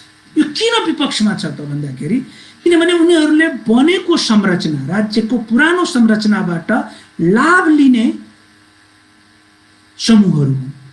यसबाट लाभ लिँदाखेरि लाभान्वित भएर आज त्यो अवस्थामा पुगेको। त्यसैले तिनको चाहना के हुन्छ भने जुन संरचना बनेको छ त्यो संरचनालाई निरन्तरता दिनुपर्छ। किन निरन्तरता दिनुपर्छ भने त्यो संरचना भत्केर नयाँ संरचना बन्यो भने मधेसीहरू, दलितहरू, आदिवासी जनजातिहरू हामी जस्तै भोलि गएर चाहिने मूलधारमा आउँछ, हामीलाई चुनौती दिने खालको हुन्छ र हामीले खाइ पाएको सुविधा कटौती हुन्छ भन्ने कुरा तिनले राम्रोसँग बुझेको छ। एउटा सानो उदाहरण दिन चाहन्छु। 2064 सालको संविधान सभा निर्वाचन अगाडि नेपालको निर्वाचन प्रणालीले अपनाउँदै आएको विधि अनुसार मधेसीहरूको 15 देखि 20% मात्र प्रतिनिधित्व हुन्थ्यो केन्द्रीय विधायिकामा, दलितहरूको प्रतिनिधित्वै हुँदैन थियो, महिलाहरूको प्रतिनिधित्वै नगर्ने हुन्थ्यो, आदिवासी जनजातिको पनि 15 देखि 20% मात्रै हुन्थ्यो किनभने त्यो संरचना त्यस्तो निर्माण गरेको थियो पञ्चायत कालमा र प्रजातान्त्रिक कालमा। त्यसलाई परिवर्तन गरेपछि के भयो त 2064 मा आदिवासी जनजाति र मधेसीको प्रतिनिधित्व डबल भयो। अहिले नपुग्ने दलित समुदाय संविधान सभामा 50 जना पुगे, महिलाहरूको प्रतिनिधित्व लगभग 200 पुग्यो। यो के भयो? संरचनागत परिवर्तन भएपछि सबै सीमान्तकृतहरूको प्रतिनिधित्व बढेको थियो। त्यो संरचनागत परिवर्तन भएपछि घाटा कसलाई लाग्यो त? खसारे समुदायको पुरुषहरूको प्रतिनिधित्व ठ्याक्कै 70% घटेर 35% भएको थियो। त्यसैले यो जुन संरचना परिवर्तनबाट हुने हानि र लाभको क्याल्कुलेसन यति छिटो गर्दो रहेछ स्मार्ट ग्रुपले कि तपाईँ हामी थाहा पाउँदैनौँ, सीमान्तकृतले थाहा पाउँदैन है। सो यो कुरालाई बुझ्नु अत्यन्त जरुरी छ कि नेपालको 3टा तबका मध्ये हामी कुन तबकामा पर्छौँ। मैले एउटा चाहिँ यो जटिलताको बारेमा मैले कुरा राखेँ। अर्को कुरा अर्को पनि जटिलता छ यो आन्दोलनमा, जुन कि मधेसी आदिवासी जनजाति र दलित आन्दोलनको बारेमा ठ्याक्कै देखिन्छ। मधेसी आन्दोलन यति बलियो हुनुको पछाडि उसको भौगोलिक सुगमता पनि हो। मधेसीको पोपुलेसन ठ्याक्कै तराईको 20 जिल्लामा अत्यन्त सहज भूगोल भएको, एकै ठाउँमा झुप्प बसेको हुनाले मास मोबिलाइज गर्न अत्यन्त सजिलो, एक जिल्लाबाट अर्को जिल्लामा जान अत्यन्त सजिलो। तर यसको तुलनामा आदिवासी जनजातिको पोपुलेसन हामीले देख्यौँ भने स्क्याटर्ड छ, छरिएको छ। लिम्बुवान एक ठाउँमा, खुम्बुवान अलिकति अर्को ठाउँमा, मगरात बिल्कुल फरक भूगोलमा हैन, तामाङहरूको एउटा भूगोल र पहाडी भूभाग भएको हुनाले मास मोबिलाइजेसनको त्यो अवस्था छैन जुन अवस्था मधेसमा छ। र त्यही अवस्था चाहिने आदिवासी जनजातिको जुन भौगोलिक पक्ष छ, त्यही अवस्था चाहिँ नि दलित समुदायको पनि छ। यो भौगोलिक पक्ष भयो। एउटा वर्गीय पक्ष पनि यसमा हामीले कुराकानी गर्नुपर्छ। मधेस आफैमा एउटा समुदाय, एकदम डाइभर्स समुदाय छ। त्यहाँ दलित पनि हुनुहुन्छ, दलित साथीहरू पनि हुनुहुन्छ, दलित तबकाका दलित समुदायको बसोबास पनि छ, त्यहाँ उच्च जातको बसोबास पनि छ, र वर्गीय हिसाबले विभिन्न वर्गका मानिसहरू छन्। धनी पनि छन्, गरिब पनि छन्। आदिवासी जनजातिमा पनि त्यो छ। तर दलित समुदायमा विभिन्न कारणले, त्यसको बारेमा फेरि छुट्टै हुन्छ, आदरणीय आहुतिजीले यस विषयमा लामो व्याख्या गरिसक्नु भयो होला, गरिराख्नु भएको छ। म त्यतातिर जान चाहन्न। तर दलित समुदायका साथीहरूमा वर्गीय हिसाबले चाहिँ नि दलित समुदायका जुन आन्दोलनकारी अथवा दलित समुदाय वर्गीय रूपमा चाहिँ नि अलिकति गरिबी बढी भएको समुदाय। आन्दोलन हाँक्नलाई सबै खालको मिश्रण हुनु जरुरी रहन्छ है। मधेसमै आज चाहिँ नि यत्रो प्रदेश नम्बर 2 मा 18% हाराहारीमा दलित समुदाय हुँदाहुँदै पनि आन्दोलन किन अगाडि बढ्न कठिनाई महसुस गरेको छ भने वर्गीय हिसाबले साधन स्रोतको निकै ठुलो कठिनाई भोग्नु परेको हुन्छ है। म यो जटिलताहरू भनिसकेपछि म चाहिँ नि जुन अघि मैले 4वटा कुरा गरेँ कि सोसियो पोलिटिकल इकोनोमिक एस्पेक्ट र लिडर र पार्टीहरूको आफ्नै स्ट्रेन्थ र विकनेसहरू हुन्छ, र प्रतिपक्षी विपक्षी समूह पार्टी जसको विरुद्धमा हामी आन्दोलन गरिरहेछौँ त्यसको रणनीति। यो 4वटा कुरामा म चाहिँ छोटकरीमा कुरा राख्छु र त्यसपछि म प्रश्नमा जान्छु। प्रश्नको लिस्ट आइराखेको छ खगन सरबाट। म यो टुङ्ग्याएर त्यसपछि प्रश्नमा जान्छु। मलाई के लाग्छ भने कि यो नयाँ पुस्ता, आजको जुन परिस्थिति छ नेपालमा, जुन खालको राजनीतिक परिवर्तनहरू हुँदा आज जुन अवस्थामा हामी पुगेका छौँ, त्यो समाजको परिवेश, त्यसको अनेक पक्षहरू निकै बदलिएको छ। 2046 भन्दा पहिलाको अवस्था, सामाजिक अवस्था र आजको सामाजिक अवस्था, माओवादी जनयुद्ध हुँदादेखिको सामाजिक अवस्था र आजको सामाजिक अवस्थामा बिल्कुल फरक छ। सीमान्तकृत आन्दोलनले यो समाजको अवस्थाको बारेमा उचित रूपमा विश्लेषण गरेको छ कि छैन। हाम्रो समाज कुन अवस्थामा छ? आजको समाज र 46 अगाडिको समाज अथवा 62-63 अगाडिको समाजभन्दा धेरै कुरामा फरक भएको छ। यो कुरालाई हाम्रो सीमान्तकृतहरूको आन्दोलनले उचित रूपमा मूल्याङ्कन गरेर आफ्नो आन्दोलनलाई त्यो हिसाबले परिमार्जन गरेको पाइँदैन। एउटा मात्र उदाहरण दिन्छु, समय धेरै छैन। म 2045 सालमा कलेजमा प्रवेश गरेको मान्छे। 2045 अगाडि र 2045 पछिको पनि एक दशकसम्म प्राय जसो विद्यार्थीहरू, युवाहरू सरकारी स्कुल र सरकारी कलेजमा पढ्थे, जुन ठाउँमा एउटा राजनीतिक माहौल पनि थियो। केवल पढाइको मात्रै कुरा थिएन, राजनीतिक माहौल पनि थियो। राजनीतिक रूपमा प्रशिक्षित हुन्थे युवाहरू, र ती युवाहरूले कलान्तरमा गएर आन्दोलन हाँक्ने हो। तर पछिल्लो समयमा नेपालको राजनीति, नेपाली समाजमा कि यो सीमान्तकृतहरूको आन्दोलनको पहिलो चुनौती अथवा एउटा महत्त्वपूर्ण पक्ष भनेको समाजको विश्लेषण सही प्रकारले भएको छ कि चाहिँ, म यसमा कुराकानी राख्दै थिएँ हैन। सो अहिलेको समाज बिल्कुल फरक प्रकारको समाज भइसकेको छ, तर आन्दोलनमा देखिएका नेताहरूले यो कुराको सही रूपमा विश्लेषण गरेर अगाडि बढेको म चाहिँ पाइरहेको छैन। जति नेताहरू छन् ती सबै नेताहरू चाहिँ बिफोर 90 को सोसाइटी र पोलिटिक्समा प्रशिक्षित भएका नेताहरू आजको दिनमा पनि राजनीतिलाई हाँकिराखेको देखिन्छ। जबकि समाजमा सम्बन्धहरू फेरिएको छ, युवाहरूको तौर तरिका पनि फेरिएको छ, समाजको डिपेन्डेन्सीहरू जस्तो कि त्यति बेला मधेसमा खेतीपाती बाहेक अरू उपाय थिएन। मधेसका गरिब समुदायका, खास गरी दलित समुदायका युवाहरू कि त त्यहीँनिर काम गर्थे खेतमा या मजदुरीको, या त उनीहरू दिल्ली र पन्जाब जान्थे। तर आजको दिनमा ती दलित समुदायका, गरिब तबकाका र धनी परिवारका, पढ्न नसकेका अथवा कम पढे लेखेका युवाहरू सँगै एउटै जहाज चढेर अरब र मलेसिया जान्छन् आफ्नो रोजगारको लागि। उहाँहरूको बीचमा जातीय सम्बन्ध बदलिएको छ, वर्गीय सम्बन्ध बदलिएको छ, आकांक्षाहरू बदलिएको छ र एकै ठाउँमा चाहिने बस्दाखेरि उहाँहरूको बीचमा चाहनाहरू पनि बदलिएको छ। म यस्तै खालको चाहिँ पहाड पनि भएको होला भन्ने मेरो अनुमान हो। दलित समुदायको साथीहरूको बीचमा पनि फेरि फरक प्रकारको जटिलता छ मधेसी उच्च जात र मधेसको दलितको बीचमा। म यो भन्दिनँ कि दलितसँगको विभेद चाहिँ सम्पूर्ण रूपमा उन्मूलन भएको छ अथवा लैङ्गिक रूपमा महिला र पुरुष बीचको चाहिँ सम्बन्ध पनि फेरिएको छ। सो समाजमा बदलिँदै गएको यो सम्बन्ध र समाजको अवस्थाको बारेमा यो आन्दोलनले सही रूपमा विश्लेषण गरेको छ कि छैन। यदि गरेको छैन भने समाजसँग आन्दोलनलाई जोड्न कठिन हुनेछ। केवल केही नेताहरू पुरानो पार्टीमा भाग पाएन अथवा मन लागेन अथवा आफ्नो समुदायको लागि आफ्नो समाजको लागि लड्नुपर्छ भनेर त्यो भावनाबाट ओतप्रोत भएर आन्दोलन थाल्दैमा समाज जोडिने होइन। समाजको अवस्थाको सही विश्लेषण हुनुपर्छ। समाजमा बदलिँदै गरेको सम्बन्धहरूको बारेमा पनि उचित विश्लेषण हुनुपर्छ र त्यसलाई जोड्ने प्रयास हुनुपर्छ। सो समाजको राजनीतिक पक्ष, समाजको आर्थिक पक्ष चाहिँ नि उचित रूपमा विश्लेषण हुनुपर्छ। यस विषयमा नेपालमा पनि अनेक अध्ययनहरू भएको होला, तर मैले भारतका केही अध्ययनहरू मैले पढ्ने अवसर मलाई प्राप्त भयो र भारतमा त्यो अध्ययन चाहिँ नि एउटा लामो ओपेडको रूपमा आएको थियो। इपिडब्ल्यूमा मैले त्यो हेरेको थिएँ।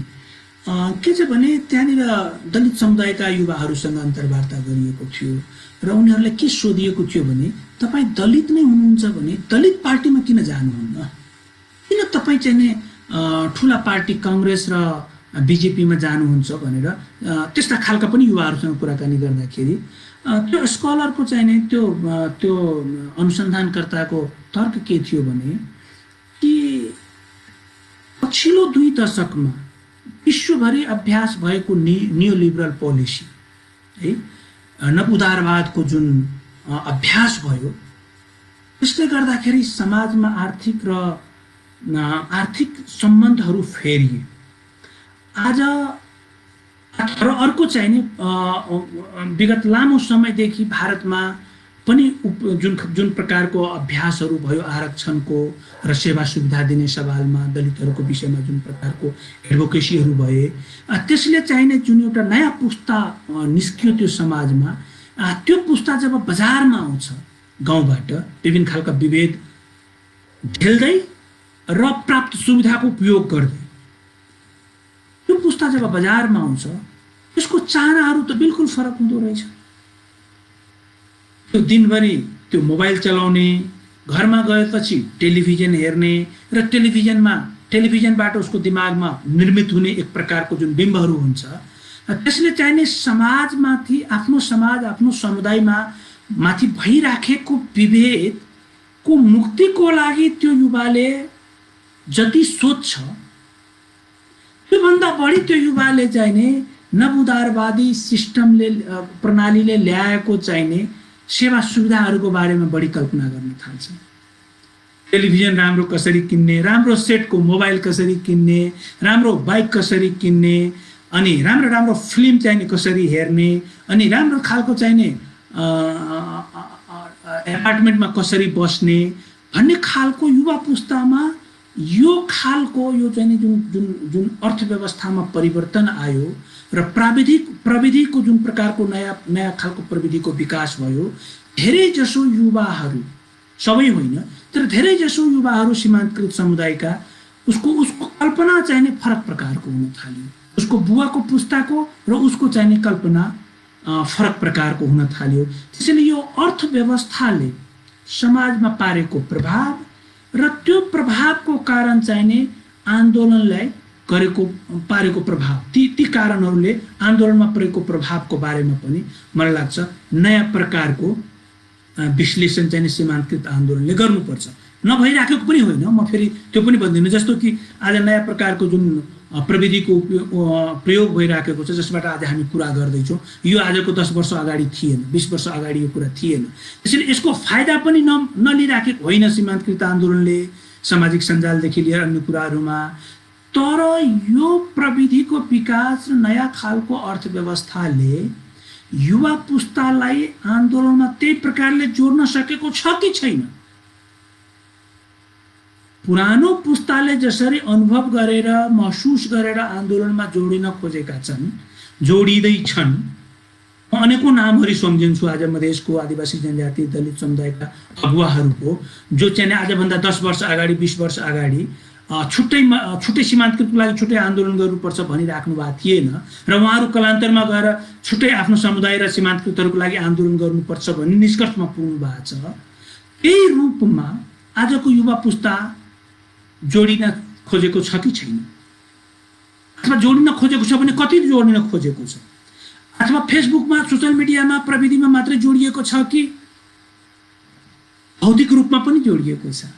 हैन, यो सब कुरा चाहिँ सामाजिक र राजनीतिक र आर्थिक अवस्थाको बारेमा पनि विश्लेषण गर्न मलाई लाग्छ सीमान्तकृत आन्दोलन गरिराखेको छ, नगरेको होइन, तर धेरै गर्न बाँकी छ। जति हुनुपर्थ्यो त्यति भएको छैन। यो एउटा चुनौतीपूर्ण मुद्दा हो चाहिँ यो आन्दोलनको। तेस्रो चाहिँ म यो लिडर र यो सीमान्तकृत आन्दोलनमा लागेका लिडर र बनेका अर्गनाइजेसनहरूको कस्तो खालका प्रभाव चाहिँ यो आन्दोलनमा परेको छ, यसको बारेमा म चाहिँ के भन्छु भने दुईटा उदाहरण म दिन चाहन्छु। म मधेसलाई चाहिँ बिहारसँग जोडेर म हेर्ने कोसिस गर्छु। बिहारमा पनि बिफोर 90 हाम्रो 2046 भन्दा अगाडि बिहारमा पनि अल्पसंख्यकहरूको राज थियो। जनसङ्ख्याको हिसाबले ब्राह्मणहरू कायस्थहरूको जनसङ्ख्या थोरै थियो, तर राजनीति तिनको कब्जामा थियो। जसरी नेपालको राजनीति आजको दिनमा खसारीको कब्जामा छ, त्यसरी नै बिहारको राजनीति चाहिँ त्यहाँको एलिट अल्पसंख्यकहरूको कब्जामा थियो। त्यहाँनिर के भयो भने पिछडा वर्ग भन्थ्यो त्यति बेला, यादव कुर्मी वैश्य कम्युनिटीका मानिसहरू, यिनीहरूले ठुलो आन्दोलन गरे र 1990 पछि चाहिँ लगातार 3 वर्ष लालु यादवको शासन चल्यो। यूपीमा तपाईँ देख्न सक्नुहुन्छ मुलायम सिंहको उदय भयो, जबकि त्यसभन्दा अगाडि चाहिँ त्यहाँ ब्राह्मण र ठाकुरहरूको वर्चस्व थियो। त्यसपछि चाहिँ गएर मायावतीको दलितहरूको उदय भयो। दलित र मुस्लिमहरूले चाहिँ राजनीतिमा हस्तक्षेपकारी भूमिका निर्वाह गर्न थाले, यादवहरूले नेतृत्व दिन थाले। बिहारमा पनि दलितहरू हस्तक्षेपकारी मुस्लिमहरूको हस्तक्षेपकारी भूमिका देखिन थाल्यो, यादव कुर्मीको एलायन्स बन्न थाल्यो। त्यस्तै खालको यूपी र बिहारको राजनीति कुनै न कुनै रूपमा चाहिने मधेसमा पनि देखिएको हो। मधेसको राजनीति जुन रूपमा आज देखिएको छ त्यसमा धेरै ठुलो योगदान चाहिने माओवादी आन्दोलनले जसरी मुद्दाहरूलाई उठायो, त्यो आदिवासी जनजाति दलित मधेसीहरूलाई जसरी सीमान्तकृत छ र उहाँहरूलाई छुट्टै किसिमले मुक्तिको बाटोमा लिएर जानुपर्छ जसरी माओवादी जनआन्दोलनले लिएर आयो र पुरानो मधेस आन्दोलन छँदै थियो, त्यो हिसाबले चाहिँ दलहरूको निर्माण भएको छ। तर त्यसको ड्रब्याक के देखिन्छ भने बिहारमा जब पिछडाहरूको आन्दोलनले एउटा गति लियो, सुरुको 1 दशकसम्म क्राइम करप्सन र कास्टको पोलिटिक्स, कृषिको पोलिटिक्स चाहिँ अत्यन्त हावी भयो। क्राइम बढ्यो, करप्सन बढ्यो र एउटा निश्चित कास्टको मान्छे सीमान्तकृतको नाममा अगाडि आउने, त्यसपछि चाहिँ आफ्नो जातलाई अगाडि लिएर जाने हुँदा हुँदा त्यो त कास्टको पोलिटिक्स चाहिँ गएर परिवारमा केन्द्रित भयो। लालु यादवजी जस्तोले अब आफ्नो छोरालाई पार्टीको अध्यक्ष बनाउने, मुलायम सिंहले आफ्नो छोरालाई नै पार्टीको अध्यक्ष बनाउने, यो नेपालमा पनि नभएको होइन, यो ठुला पार्टीहरूमा पनि यो देखिएको कुरा हो। तर सीमान्तकृत आन्दोलन र वर्चस्वशालीहरूको राजनीति र सीमान्तकृतहरूको राजनीति एउटै प्रकारको हुने कि यो राजनीतिको दायरा फरक छ, प्रकार फरक हुनुपर्छ भन्ने बहस कम हुने गरेको छ। एउटा चाहिँ यो चाहिँ बिहारमा देखिएको, बिहारकै राजनीतिको बारेमा म लालु यादवको बारेमा मुलायम सिंह यादवको बारेमा त मैले भनिसकेँ, तर त्यहाँ दलित आन्दोलनको बारेमा पनि त्यहाँनिर एउटा रिसर्च भएको थियो। एउटा रिसर्चमा के कोट गरिएको थियो भने रामविलास पासवान त्यहाँको दलित समुदायको एउटा ठुलो नेता, दलित समूहको एउटा ठुलो नेता हो बिहारको। उहाँ निरन्तर चाहिने केन्द्रीय सत्तामा मन्त्री रहनुहुन्छ। उहाँको बारेमा एकजना दलितले नै बेगुसराय क्षेत्रमा उहाँको चाहिने एउटा रिसर्चरले अध्ययन गर्दाखेरि सोध्यो कि रामविलास पासवानले के गरे त भन्दाखेरि के एउटा कोट फेमस छ भने त्यहाँ रामविलास पासवान जुन दिन चाहिने राजनीति गर्न आएको थियो दलितलाई केन्द्रित गरेर, के भनेको थियो भने कि मैं उस घर में दिया जलाने आया हूं जहां कभी उजाला न हुआ था, अर्थात म त्यो घरमा बत्ती बाल्न आएको छु जुन घरमा कहिले उज्यालो थिएन।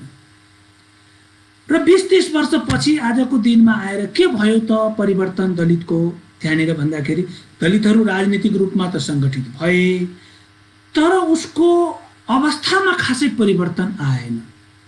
र एकजना दलित नेताले नै के भनेका थिए, हुनसक्छ त्यो विरोधी नेता होला, त्यसले के भनेको थियो भने कि रामविलास पासवान आज 20-30 वर्षपछि बिहारको दलितलाई कति चाहिने, कतिको घरमा बत्ती बाल्यो त्यो मलाई थाहा छैन, तर आफ्नो छोराको नाम चाहिने चिराग राखेको छ र आफूले नेतृत्व गरेको पार्टीको नेता अध्यक्ष छोरालाई बनाएको छ।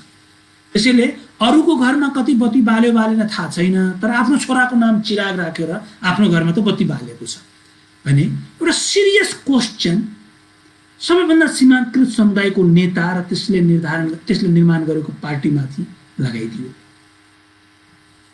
सीमान्तकृत आन्दोलनमा लाग्नेहरूले र निर्माण गर्ने पार्टी नेताहरूले नेपालमा यो प्रश्नहरूबाट आफूलाई अलग राख्न सक्नुपर्छ, यसबाट पाठ लिनुपर्छ। यस्तै खालको प्रश्न यूपीको राजनीतिमा पनि छ र यस्तै खालको प्रश्न क्षेत्रीय राजनीतिमा भारतमा उदय भएका क्षेत्रीय राजनीतिलाई अगाडि बढाएका अनेकौं दलहरूमाथि यस्तो खालको प्रश्न उठेको छ। यसको अर्थ ठुलो दलहरूमा नउठेको होइन, गान्धी परिवारको पुस्ता दर पुस्ताले चाहिने कांग्रेस पार्टीको लिगेसीलाई थामेको छ। तर प्रश्न मूल कुरो के हो भने नेपालमा पनि कोइराला परिवारले नेपाली कांग्रेसको नेतृत्व लामो समयसम्म नेपाली कांग्रेसको नेतृत्व दिइराख्यो र भविष्यमा पनि फेरि नेतृत्व हुने उत्तिकै सम्भावना छ है। हामीले दुईटा संविधान सभामा के देख्यौं भने अनेकौं नेताका श्रीमतीहरू संविधान सभामा ती पार्टीहरूको नेता प्रतिनिधित्व गर्दै त्यहाँ पुगेको हामीले देख्यौं। यो मधेसमा मात्रै देखेनौं, हामीले चाहिने नेकपा एमाले, नेकपा माले लगायत नेपाली कांग्रेसमा पनि यस्तो कुराहरू हामीले देख्यौं। त्यसैले मूल प्रश्न के हो भने यो सवालमा कि सीमान्तकृत आन्दोलनले निर्माण गर्ने पार्टी र सीमान्तकृत आन्दोलनलाई नेतृत्व गर्ने नेताको चरित्र शैली वर्चस्वशालीहरूले गरिराखेको राजनीति भन्दा फरक हुने कि नहुने। अझ स्पष्ट रूपमा भनौं, आजको दिनमा नेपाली कांग्रेस र नेकपा भन्ने पार्टीमा शेरबहादुर देउवा, पुष्पकमल दाहाल, केपी शर्मा ओली, माधव कुमार नेपाल र झलराज खनाल को आनी बानी बेहोरा र शैली, उहाँहरूको राजनीति गर्ने शैली नै यदि नयाँ पार्टीहरूले जुन जनता समाजवादी पार्टीको नाममा बनेको छ अथवा भविष्यमा कुनै अरू पार्टी बन्ला आदिवासी जनजाति नेतृत्व गरेको अथवा केन्द्रमा राखेर दलितलाई केन्द्रमा राखेर ती पार्टीहरूको नेताहरूको काम गर्ने शैली देउबाजी, ओलीजी, दाहालजी, खनालजी, नेपालजी भन्दा यादवजी, ठाकुरजी, भट्टराईजी, राईजी, पासवानजी अथवा कुनै खानजी भन्दा फरक हुने कि नहुने, यो महत्त्वपूर्ण प्रश्न हो। यसमा म ध्यान आकर्षित गर्न चाहन्छु र म आफ्नो प्रस्तुतिको अन्तिम बुँदामा भन्न चाहन्छु कि सीमान्तकृत आन्दोलनले फेस गर्ने झेल्नुपर्ने नयाँ चुनौती के देखिएको छ भने भारतको सन्दर्भमा पनि यहाँ पनि कि जसको विरुद्ध तपाईँ आन्दोलन गर्नुहुन्छ त्यो शक्तिशाली समुदायको रणनीतिले तपाईको आन्दोलनलाई कमजोर बनाइदिन्छ। त्यसले नयाँ नयाँ फन्डा ल्याउँछ र त्यो नयाँ नयाँ फन्डामा चाहिने सीमान्तकृतहरू अल्मलिन्छ। जस्तो मधेसी आन्दोलनले जबरदस्त धक्का दियो 2064 सालको संविधान सभाको निर्वाचनपछि। संसदमा 35% को हाराहारीमा उसको प्रतिनिधित्व पुग्यो मधेसी समुदायको। मधेसी दलहरू अत्यन्त बलियो रूपमा आयो। मधेसी दलहरूको समर्थन बेगर सरकारै बन्न नसक्ने अवस्था निर्माण भयो। के भयो? 46 पछि लगातार राजनीतिको केन्द्रमा रहेको नेपाली कांग्रेसले कहिल्यै मधेसीलाई राम्रो पद दिन चाहेन, तर 64 पछि राष्ट्रपतिमा रामवरण यादवलाई अगाडि ल्याइदिनुको उहाँहरूले। यसको अर्थ के हो भने कि सीमान्तकृतहरू जब तपाईँ संगठित हुनुहुन्छ र जब वर्चस्वशाली एउटा एउटा पुरानो शक्तिलाई जब तपाईँ चुनौती दिनुहुन्छ, त्यही समुदाय सीमान्तकृतिको अनुहारको नाममा तपाईँमाथि खेलिन्छ। डाक्टर रामवरण यादव राष्ट्रपति हुनुभयो, धेरै राम्रो, मधेसीहरूले त्यो उपलब्धिको रूपमा लिए। तर अर्को उदाहरण म दिन चाहन्छु, जति बेला डाक्टर रामवरण यादव उम्मेदवार हुनुभएको थियो, नेकपा एमालेबाट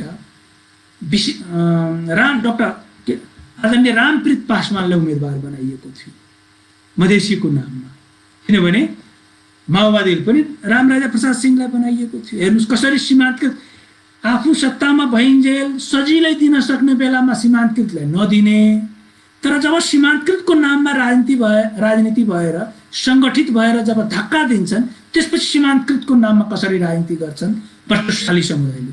रामप्रीत पासवानलाई उठाइदिनु भयो उहाँहरूले, रामप्रीत हार्नु, डाक्टर रामवरण जित्नुभयो, रामराजा प्रसाद सिंह पनि हार्नुभयो। हामीले के देख्यौँ भने सीमान्तकृतहरूलाई त सोध्दो रहेछ पटशाली समुदायले। तर दोस्रो पटक जब राष्ट्रपति बन्ने कुरा भयो, स्पष्ट बहुमत थियो नेकपाको पक्षमा, नेकपा एमालेको समीकरणमा स्पष्ट बहुमत थियो। त्यति बेला रामप्रीतजी बिचरा सक्रिय नै हुनुहुन्छ, आज पनि उहाँ सक्रिय हुनुहुन्छ, तर उहाँलाई फेरि दिइएन। जित्ने निश्चित भएको बेलामा उहाँलाई सोधिएन, हार्ने निश्चित भएको बेलामा सीमान्तकृतको नाममा चाहिँ रामप्रीतजीलाई अगाडि सारियो, होइन। सो यो चाहिँ नि विपक्षीहरूले जसले सुरुमा अधिकार दिन मान्दैन, तर जब तपाईँ सङ्गठित बनेर अधिकार लिने अवस्थामा पुग्नुहुन्छ त्यसपछि कसरी खेल्छन्, त्यो कुरा चाहिँ नि सीमान्तकृत आन्दोलनका अगुवाहरूले, रणनीतिकारहरूले बुझ्न अत्यन्त जरुरी छ। यसरी चाहिँ नि उहाँहरूले लोभ दिएर लाभको जाल फालेर आन्दोलनलाई एक प्रकारले कमजोर बनाउने कोसिस गर्छन्। यो एउटा नयाँ खालको चुनौती सीमान्तकृत आन्दोलनको लागि भएको देखिन्छ, आएको देखिन्छ। मैले चाहिँ आफ्नो प्रस्तुति चाहिँ यहाँनिर रोक्छु। अहिले ठिक 1 घण्टा 10 मिनट भयो, बिचमा 10 मिनट जति ब्रेक भएको थियो। म चाहिँ अब प्रश्न उत्तरतिर जान्छु। के सोझै अब प्रश्नमा जाने हो कि म कसरी के गर्ने हो? खगनजीले मलाई अलिकति भन्नु होला।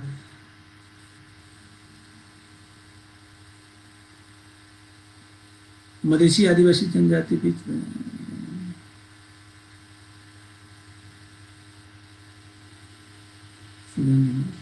यही प्रश्नहरू आएको छ, म पढ्दैछु, यसको जवाफ म दिन्छु है।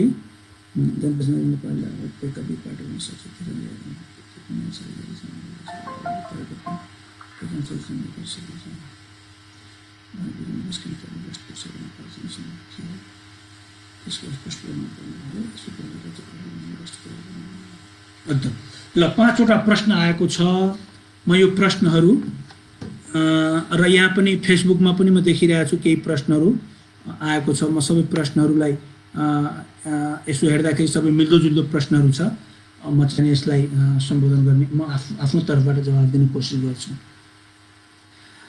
एउटा प्रश्न आएको छ बडा राम्रो, टेक लावतीजीले सोध्नु भएको छ कि भारतसँगको सम्बन्धको बारेमा मधेसी राजनीतिले स्पष्ट रूपमा बोल्नुपर्ने भयो भन्ने कुरा उहाँले त्यो आस्थाको प्रश्न गर्नुभएको छ। एकदम सही प्रश्न हो र यस विषयमा अब बेला बेलामा बोलिँदै आइएको छ र म आलोचित पनि भएको छु। मेरो यो मधेससँग सम्बन्धित प्रश्न, मधेसी केन्द्रित राजनीतिले भारतसँगको सम्बन्धको बारेमा स्पष्ट पार्नुपर्छ कि पर्दैन भन्ने कुरा चाहिँ नि प्रश्नको मूल आशय हो र यस विषयमा म बेला बेलामा बोल्ने गरेको छु र म चाहिँ यस विषयमा आलोचित पनि भएको छु। म फेरि पनि दोहोऱ्याउँछु,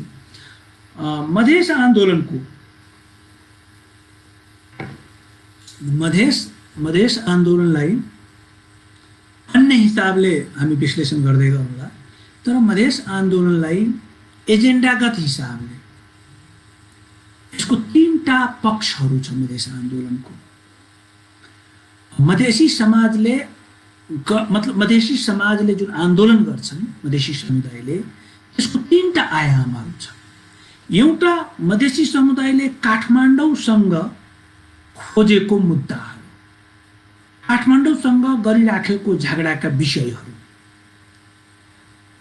त्यो एउटा पक्ष छ, एउटा आयाम हो यो आन्दोलनको। दोस्रो आयाम हो कि मधेस आन्दोलनले मधेसभित्रका समस्याहरूको बारेमा बोल्नुपर्ने, यो दोस्रो आयाम हो मधेस आन्दोलनको। र तेस्रो चाहिँ मधेस आन्दोलनले भारतसँगको सम्बन्ध के हो यसको बारेमा बोल्नुपर्ने।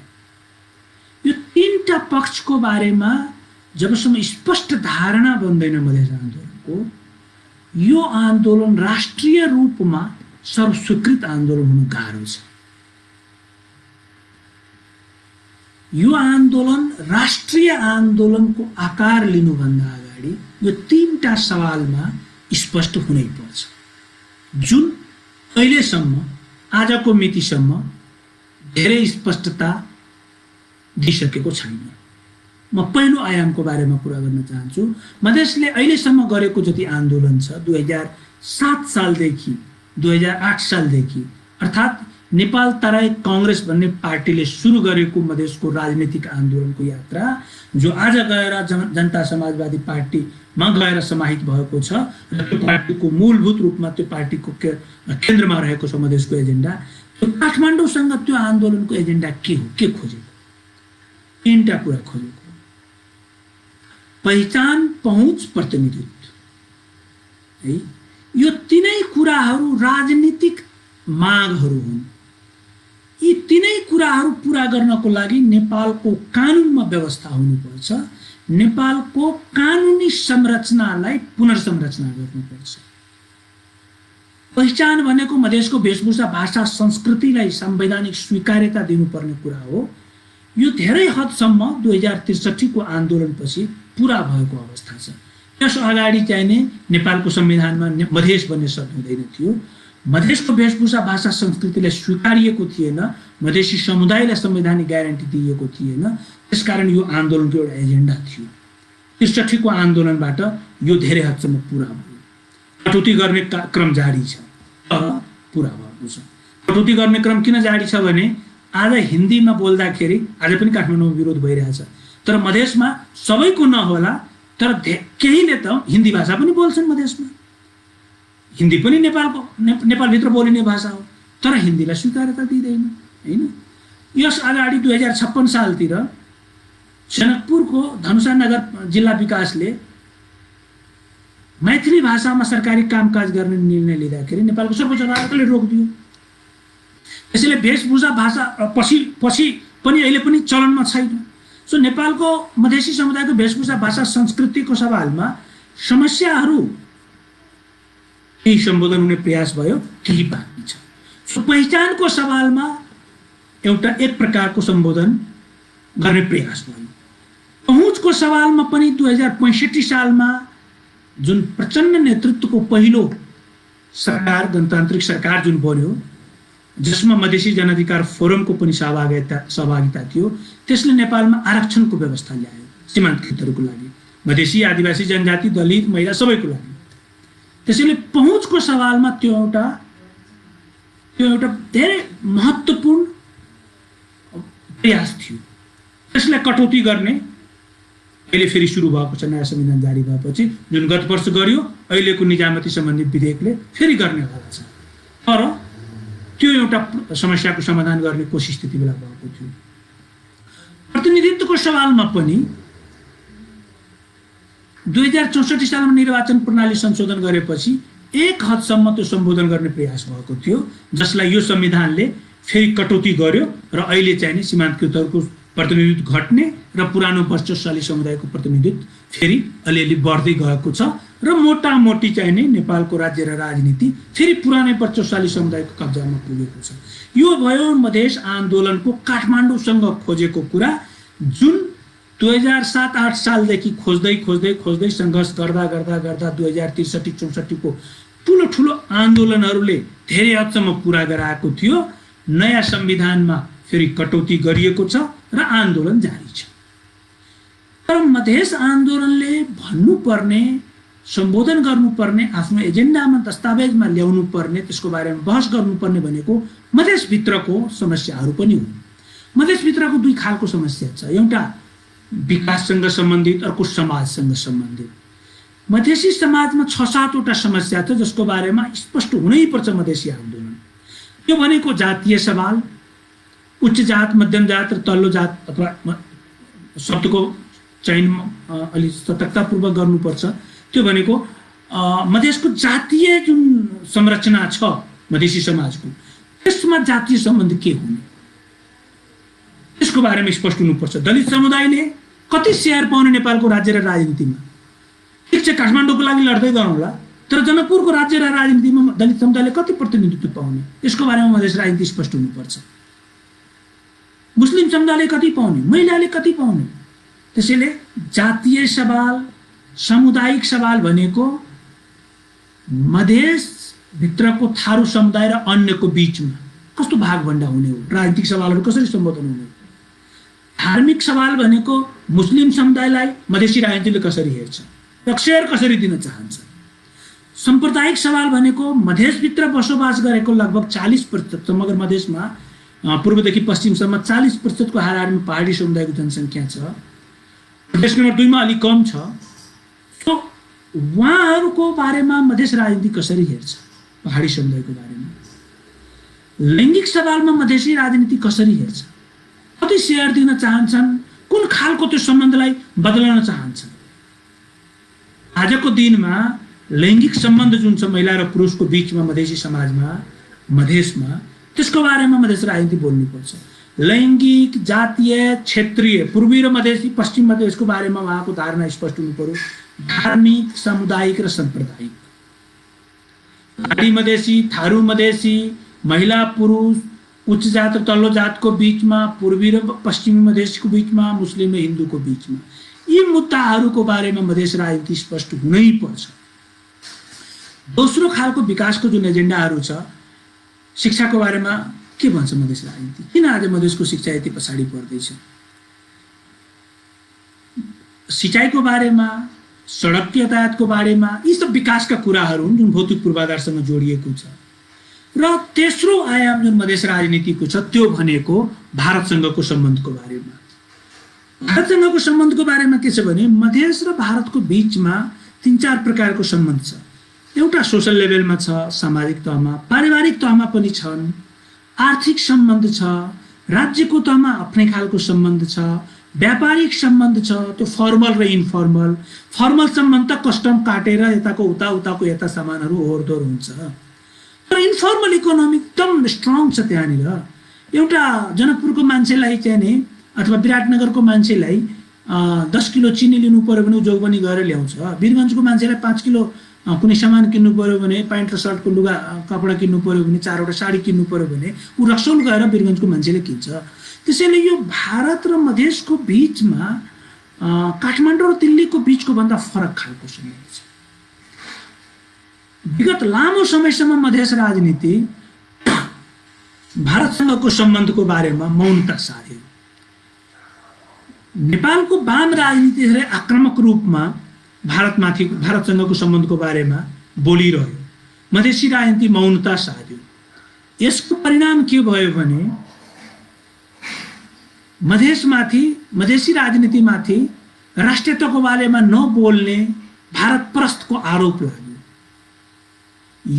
यो सवालको जवाब दिनलाई नै बोल्नुपर्छ त म भन्दिनँ, तर मधेस राजनीतिले बदलिएको परिवेशमा आफ्नै आन्दोलनलाई मजबुत पार्नको लागि पनि भारतसँगको सम्बन्धको बारेमा स्पष्टता साथ आफ्नो धारणाहरू साझा नगरेसम्म मधेसमा पनि एउटा तहको, एउटा स्तरको समर्थन पाउन गाह्रो हुन्छ बदलिएको सामाजिक परिवेशमा।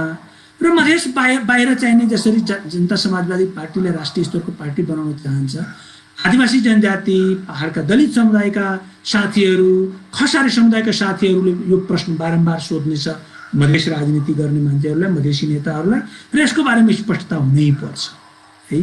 र मलाई लाग्छ पछिल्लो समयमा जुन नक्साको राजनीति भयो त्यसमा चाहिने धेरै हदसम्म मधेसले आफ्नो पोजिसन क्लियर गर्ने कोसिस गर्यो र यसले चाहिने सकारात्मक प्रभाव पार्नेछ। त्यसैले मधेस राजनीतिले यो कुराहरूको बारेमा आफ्नो धारणा स्पष्ट गर्नै पर्छ। अब चाहिँ नि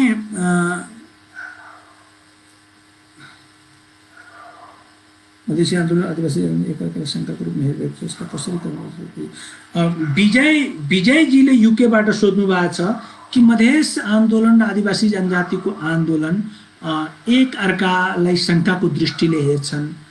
म यो कुरासँग सहमत छु। यो अवस्था छ, केही हदसम्म यो अवस्था छ। यसको के कारण छ भने यसको दुई तीनवटा कारण छ। एउटा कुरा त हाम्रो समस्याको प्रकृति फरक छ। मधेसी समुदाय को पहिचान र राष्ट्रियतामाथि गम्भीर शङ्का उठाइयो नेपालमा, खास गरी पहाडी समुदायका मानिसहरूले। त्यो शङ्का गर्ने सवालमा धेरै हदसम्म आदिवासी जनजातिहरू पनि साथ थिए। सो राष्ट्रियताको सवालमा अथवा मधेसलाई विभेद गर्नुपर्छ भन्ने सवालमा केही अगाडिसम्म समग्र पहाडी समुदाय एकै ठाउँमा थिए मधेसलाई बुझ्ने सवालमा। यिनीहरू भारत परस्त हुन्छन्, भारतबाट आएका हुन् भन्ने सवालमा। यसमा बडा स्मार्टली खसारी समुदायका मानिसहरू जसको नियन्त्रणमा राज्य र राजनीति रह्यो नेपालको, यसले चाहिने विभाजनको रेखा कोर्नमा मधेसी र जनजातिहरूको बीचमा बडा चलाकीपूर्ण तरिकाले सफल रह्यो। अर्को कुरा के छ भने आदिवासी जनजातिमाथि त्यो प्रकारको विभेद भएन जुन प्रकारको विभेद मधेसमाथि भयो। पहिचानमाथि केही प्रश्नहरू उठाइयो अथवा केही कटौती गरियो, आदिवासी जनजातिको प्रतिनिधित्वमा पनि कटौती गरियो, तर सामाजिक रूपमै उनको राष्ट्रियतामाथि प्रश्न गरेन जुन मधेसमाथि गरियो। त्यसैले प्रकृति चाहिँ नै हाम्रो समस्याको फरक खालको हो। बसोबासको हिसाबले पनि हामी जुन रूपमा मधेसका मानिसहरू सीमावर्ती छेउमा बसेका छन्, आदिवासी जनजातिको अर्कै भूगोलमा बसोबास देखिन्छ। तपाईको पूर्वी पहाडमा देखिन्छ, त्यो चाहिँ दार्जिलिङ र सिक्किमसँग नजिक छ। भाषागत हिसाबले चाहिँ नै मधेसको र त्यहाँ फरक छ। त्यहाँको मानिसहरूलाई नेपाली मूलकै मानिसको रूपमा लामो समयसम्म नेपाली राज्यले लियो। 2020 सालमा बनेको नेपालको नागरिकता ऐनमा के भन्यो भने नेपाली मूलका मानिसहरू विदेशी नेपाली मूलका विदेशीलाई अंगीकृत नागरिकता दिने सवालमा 2 वर्षको मात्रै प्रावधान राखियो है। र त्यो नेपाली मूलमा म स्वीकार गर्छु, त्यो नेपाली मूलमा कालिम्पोङका, सिक्किमका, मणिपुरका राई लिम्बूहरू पनि थिए भने असम र बर्माका पौडेल, उपाध्याय, खनाल पनि थिए, मैनाली पनि थिए है।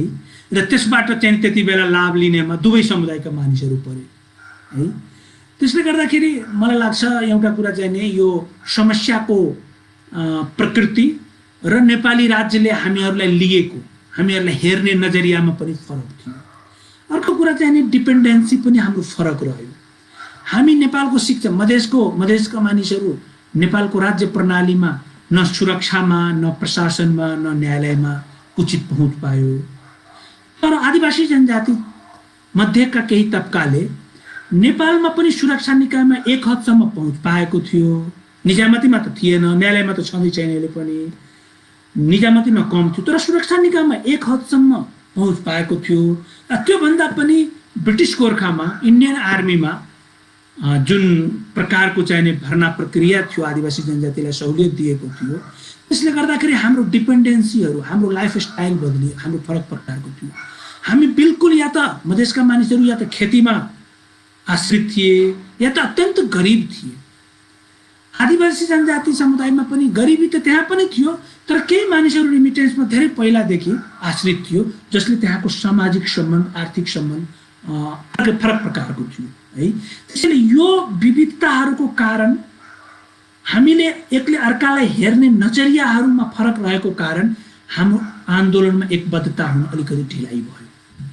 यो सत्य कुरा हो। तर पछिल्लो समयमा आएर सबै दुवै तबकामा, दुवै समुदायमा के स्वीकार्यता छ भने, के स्वीकार गरिएको छ भने कि नेपाली राज्य मूलभूत रूपमा जातीय रूपमा खसारी समुदायको नियन्त्रणमा छ, राजनीति पनि मूलभूत रूपमा उहाँहरूकै नियन्त्रणमा छ, र उहाँहरूले मधेसी आदिवासी जनजाति दलितलाई क्याडरको रूपमा पार्टीमा स्वीकार गर्छन्, भोटरको रूपमा स्वीकार गर्छन् तर लिडरको रूपमा स्वीकार गर्दैन भन्ने कुरा चाहिँ नि विभिन्न फ्याक्ट्सले पनि विभिन्न घटनाले पनि प्रमाणित गरेको हुनाले यो रियलाइजेसनको फेजमा आदिवासी जनजाति र दलितको आन्दोलन रहेको म पाउँछु हैन। त्यसैले मधेसीहरूले ६३ मै हामी क्याडर मात्रै रहँदैनौँ तिमीहरूको पार्टीमा, भोटर सधैँभरि रहँदैनौँ, हामी लिडरै बन्न चाहन्छौँ भनेर मधेसीहरू ६३ पछि एसर्ट गर्यो, आफ्नो पोजिसन आफू जुन जुन तहमा थियो त्योभन्दा माथि उचाल्ने कोसिस गर्यो। आदिवासी जनजाति तबकाका साथीहरू, नेताहरू, अग्रजहरू अलि ढिलो गरी यो कुरा चाहिँ नि प्रयास गरेको देखियो।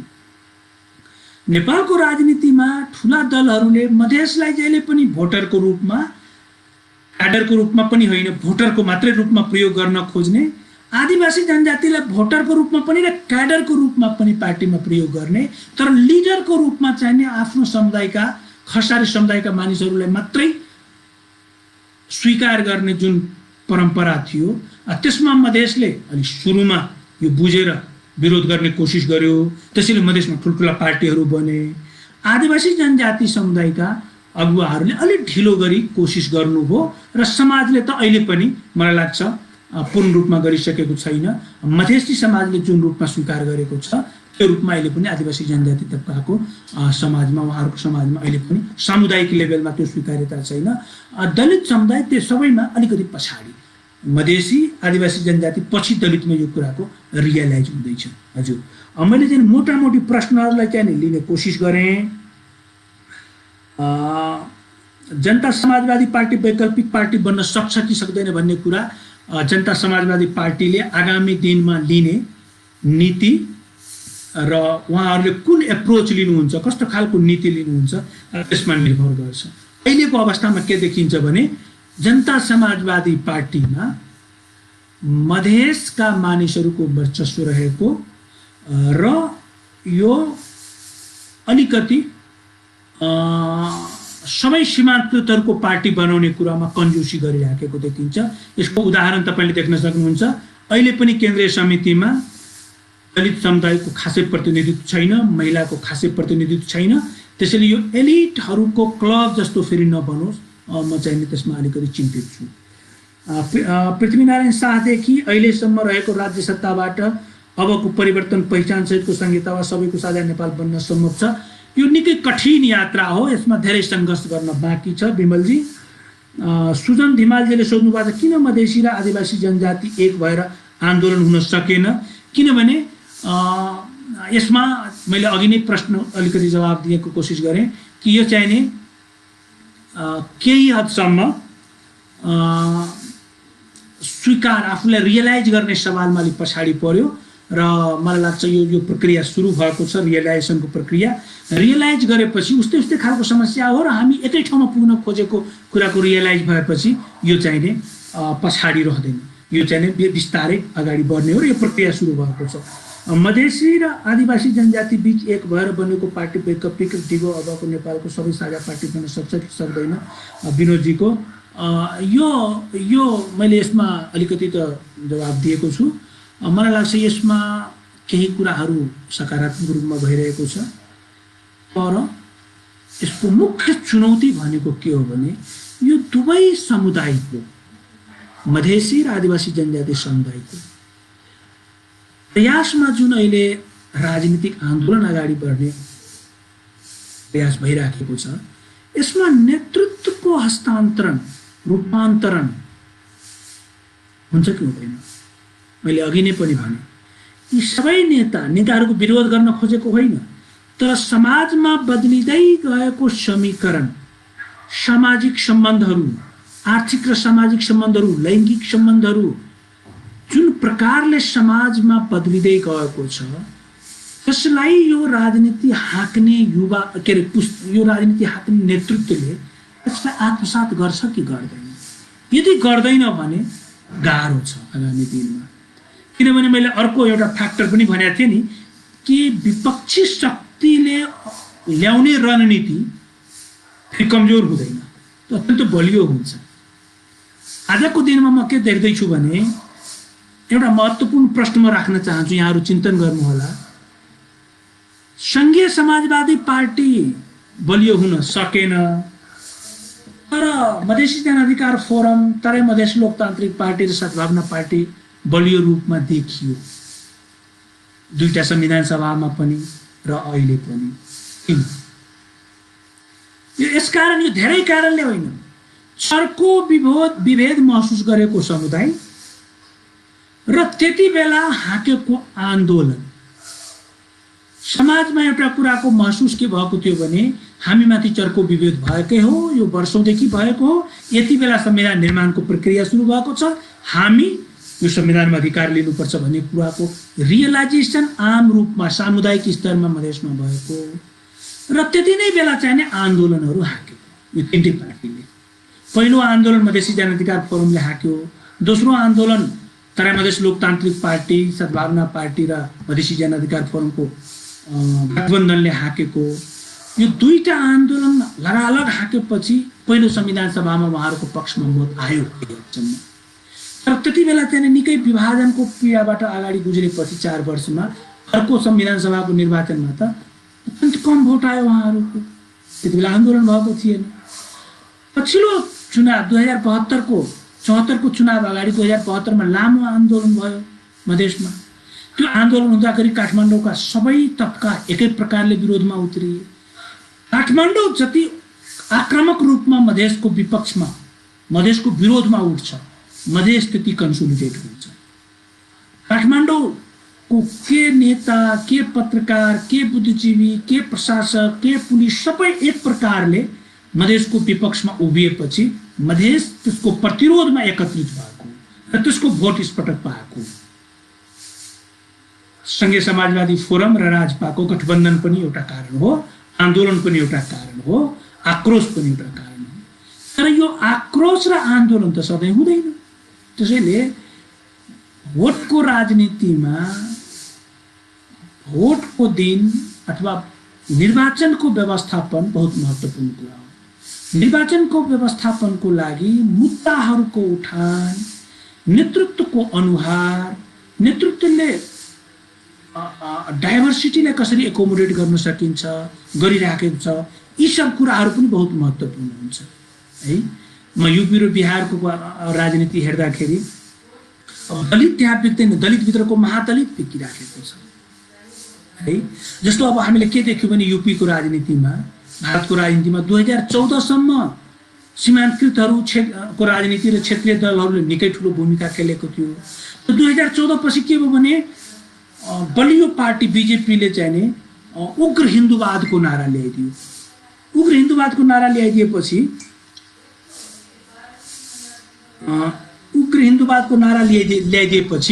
सीमान्तकृतको राजनीति कमजोर भयो, क्षेत्रीय राजनीतिहरू कमजोर भयो। र अहिले युपीमा हामी के देख्यौँ भने कुनै समय यादवले राज गरेको बहुसङ्ख्यक, कुनै समय यादव र मुस्लिमले मिलेर राज गरेको मुलायम सिंहको एरा, कुनै समय चाहिँ दलित र ब्राह्मणले मिलेर राज गरेको मायावतीको एरा, पछि एकाएक अहिले हिन्दू राजनीति त्यहाँ हाबी भएको छ र योगी आदित्यनाथले त्यहाँ राजनीति गरेको छ हैन। सो यो सब कुराहरू चाहिँ नि इलेक्ट्रल पोलिटिक्समा बहुत महत्त्वपूर्ण हुन्छ। जुन कुरा चाहिँ आगामी दिनमा आदिवासी जनजाति, मधेसी, खसारीको प्रगतिशील तबकाको संयुक्त नेतृत्वमा जनता समाजवादी पार्टीले जुन राजनीति गर्न खोजेको छ, यसले कुन रूपमा, आजको दिनमा जसपा धेरै ठुलो पार्टी भनिन्छ, कुन रूपमा भनिन्छ? त्यसकारण कि 35 सीट छ उसको संसदमा, त्यो नभएको भए त्यो पार्टी ठुलो हुँदैन थियो। त्यो कसरी भयो भन्दाखेरि संविधान सभा के अरे निर्वाचनमा त्यो भोट पायो। प्रदेश नम्बर 2 मा राजनीति नेतृत्व गर्दैछ, कसरी भने निर्वाचनमा जित्यो। त्यसैले अबको राजनीति भनेको निर्वाचनमा पाउने मतसँग सम्बन्धित छ। तपाईको बलियो हुने कि कमजोर हुने र निर्वाचनमा मत पाउने सवाल चाहिने केवल आन्दोलनले मात्र निर्धारण गर्दैन। तपाईले सामाजिक विविधतालाई, समाजको मुद्दाहरूलाई कुन रूपमा त्यो पार्टीले उठाउँछ, त्यो महत्त्वपूर्ण कुरा हो। म अन्तिम प्रश्न लिँदैछु र म चाहिँ अब यो टुङ्ग्याउँछु। नेपाली राजनीतिमा मधेस र पहाड भन्ने सत्ता कहिलेदेखि भयो? यो क्षेत्रीय विभेदको सुरुवात र श्रृङ्खलाको क्रम, विकास, जड, उत्प्रेरक तत्त्वबारे अलिकति बताइदिनु भयो, आभारी हुने थिएँ। अधिकांश मान्छेको यसो गरौँ, यो अलि लामो प्रश्न आयो। मलाई लाग्छ यो सीमान्तकृतहरूको आन्दोलन स्पष्ट रूपमा प्रस्फुटित भएको 2007 सालपछि हो। 2007 सालपछि हो। तर पञ्चायतको समयमा आएर पञ्चायतको तानाशाही व्यवस्थाले गर्दाखेरि यो आन्दोलनहरूको हत्या भयो, दमन भयो, चर्को दमन भयो र यो आन्दोलनहरू सुसुप्त भएको देखियो। प्रजातान्त्रिक कालमा फेरि यो आन्दोलनहरूको पुनरुदय हुन कोसिस गरेको देखिन्छ र गणतान्त्रिक कालमा माओवादी जनयुद्धले जब यो आन्दोलनलाई यी आन्दोलनहरूलाई आफ्नो मुद्दा बनायो, त्यसपछि निकै बलियो रूपमा माओवादी जनयुद्ध विस्तार भएको थियो। माओवादी आन्दोलन जब विसर्जन भयो, खास गरी दोस्रो संविधान सभा पछि माओवादी नेतृत्वले जब घुँडा टेक्यो, यो आन्दोलनहरू कमजोर भएको देखिन्छ है। यो आन्दोलन जस्तो कि 2063-64 मा माओवादी आन्दोलन बलियो थियो, मधेसी जनजाति दलितको पक्षमा इलेक्टोरल रिफर्म भयो, आरक्षणको व्यवस्था भयो, संहिताको कुरा बडा जोडतोडले उठिरहेको थियो। तर 2072 मा जब भूकम्प पछिको सर्वोदय सहमति भयो, त्यो सर्वोदय सहमतिमा माओवादीले पोल शिफ्ट गरे। कांग्रेस एमाले एउटा पोलमा थियो, माओवादी र मधेसी अर्को पोलमा थियो। त्यस अगाडि माओवादीहरू के गर्यो भने ठ्याक्कै चाहिने मधेसीहरूलाई छोडेर कांग्रेस एमालेको पोलमा गएर सर्वोदय सहमति भयो। मधेसले जति ठुलो आन्दोलन गरे पनि केही लागेन। आजको दिनमा पनि त्यही भइरहेको छ। आज नागरिकता विधेयकमा पनि जुन नागरिकता विधेयक माओवादीको प्रयासमा पनि 2063-64 मा एउटा समाधानमा पुगेको थियो, आज माओवादीहरू पोल शिफ्ट गरेको कारण र त्यो पुरानो पोलमा गएको कारण नामको लागि नेपाली कांग्रेसले विरोध गरे पनि त्यो मूलभूत रूपमा त यो प्रगतिशील लाइनमा नागरिकता विधेयक पढेको छैन। त्यसैले प्रजातान्त्रिक काल र गणतान्त्रिक कालमा सीमान्तकृतहरूको आन्दोलन बलियो भएको, निकै बलियो रूपमा अगाडि बढेको, तर खसारे समुदायका मानिसहरू जब यसमा धेरै बलियो देखिँदैन, खास गरी प्रचण्ड जब यसबाट पछाडि जानुभयो, अनि सीमान्तकृत आन्दोलन चाहिने कमजोर रूपमा अगाडि बढेको, निकै सङ्घर्ष गरेर अगाडि बढ्नु परेको अवस्था देखिएको हुनाले हामी चाहिँ के नबिर्स्यौँ भने हामी सीमान्तकृतहरू मात्रै यो आन्दोलन गरेर पार लाग्ने अवस्था धेरै कठिन छ। त्यसैले खसारे समुदायका प्रगतिशील तबकालाई अगाडि लिएर आदिवासी जनजाति, मधेसी र दलित बीचको सहकार र खसारे समुदायका प्रगतिशील तबकाको साथ मात्र यो आन्दोलन अगाडि बढ्न सक्छ, एउटा निर्णायक बिन्दुमा पुग्न सक्छ भन्ने मलाई लाग्छ। मैले धेरै लामो 2 घण्टा भयो कुराकानी गऱ्यौँ। आजलाई मेरो विचारमा आजलाई चाहिँ हामी रोक्यौँ। मैले आफ्नो कुराहरू राखेँ। अब यस पछाडि चाहिँ केही कुराहरू भयो भने पछि पनि हामी इमेलबाट अथवा फेसबुक मेसेन्जरबाट हामी चाहिँ कुराकानी गर्न सक्छौँ।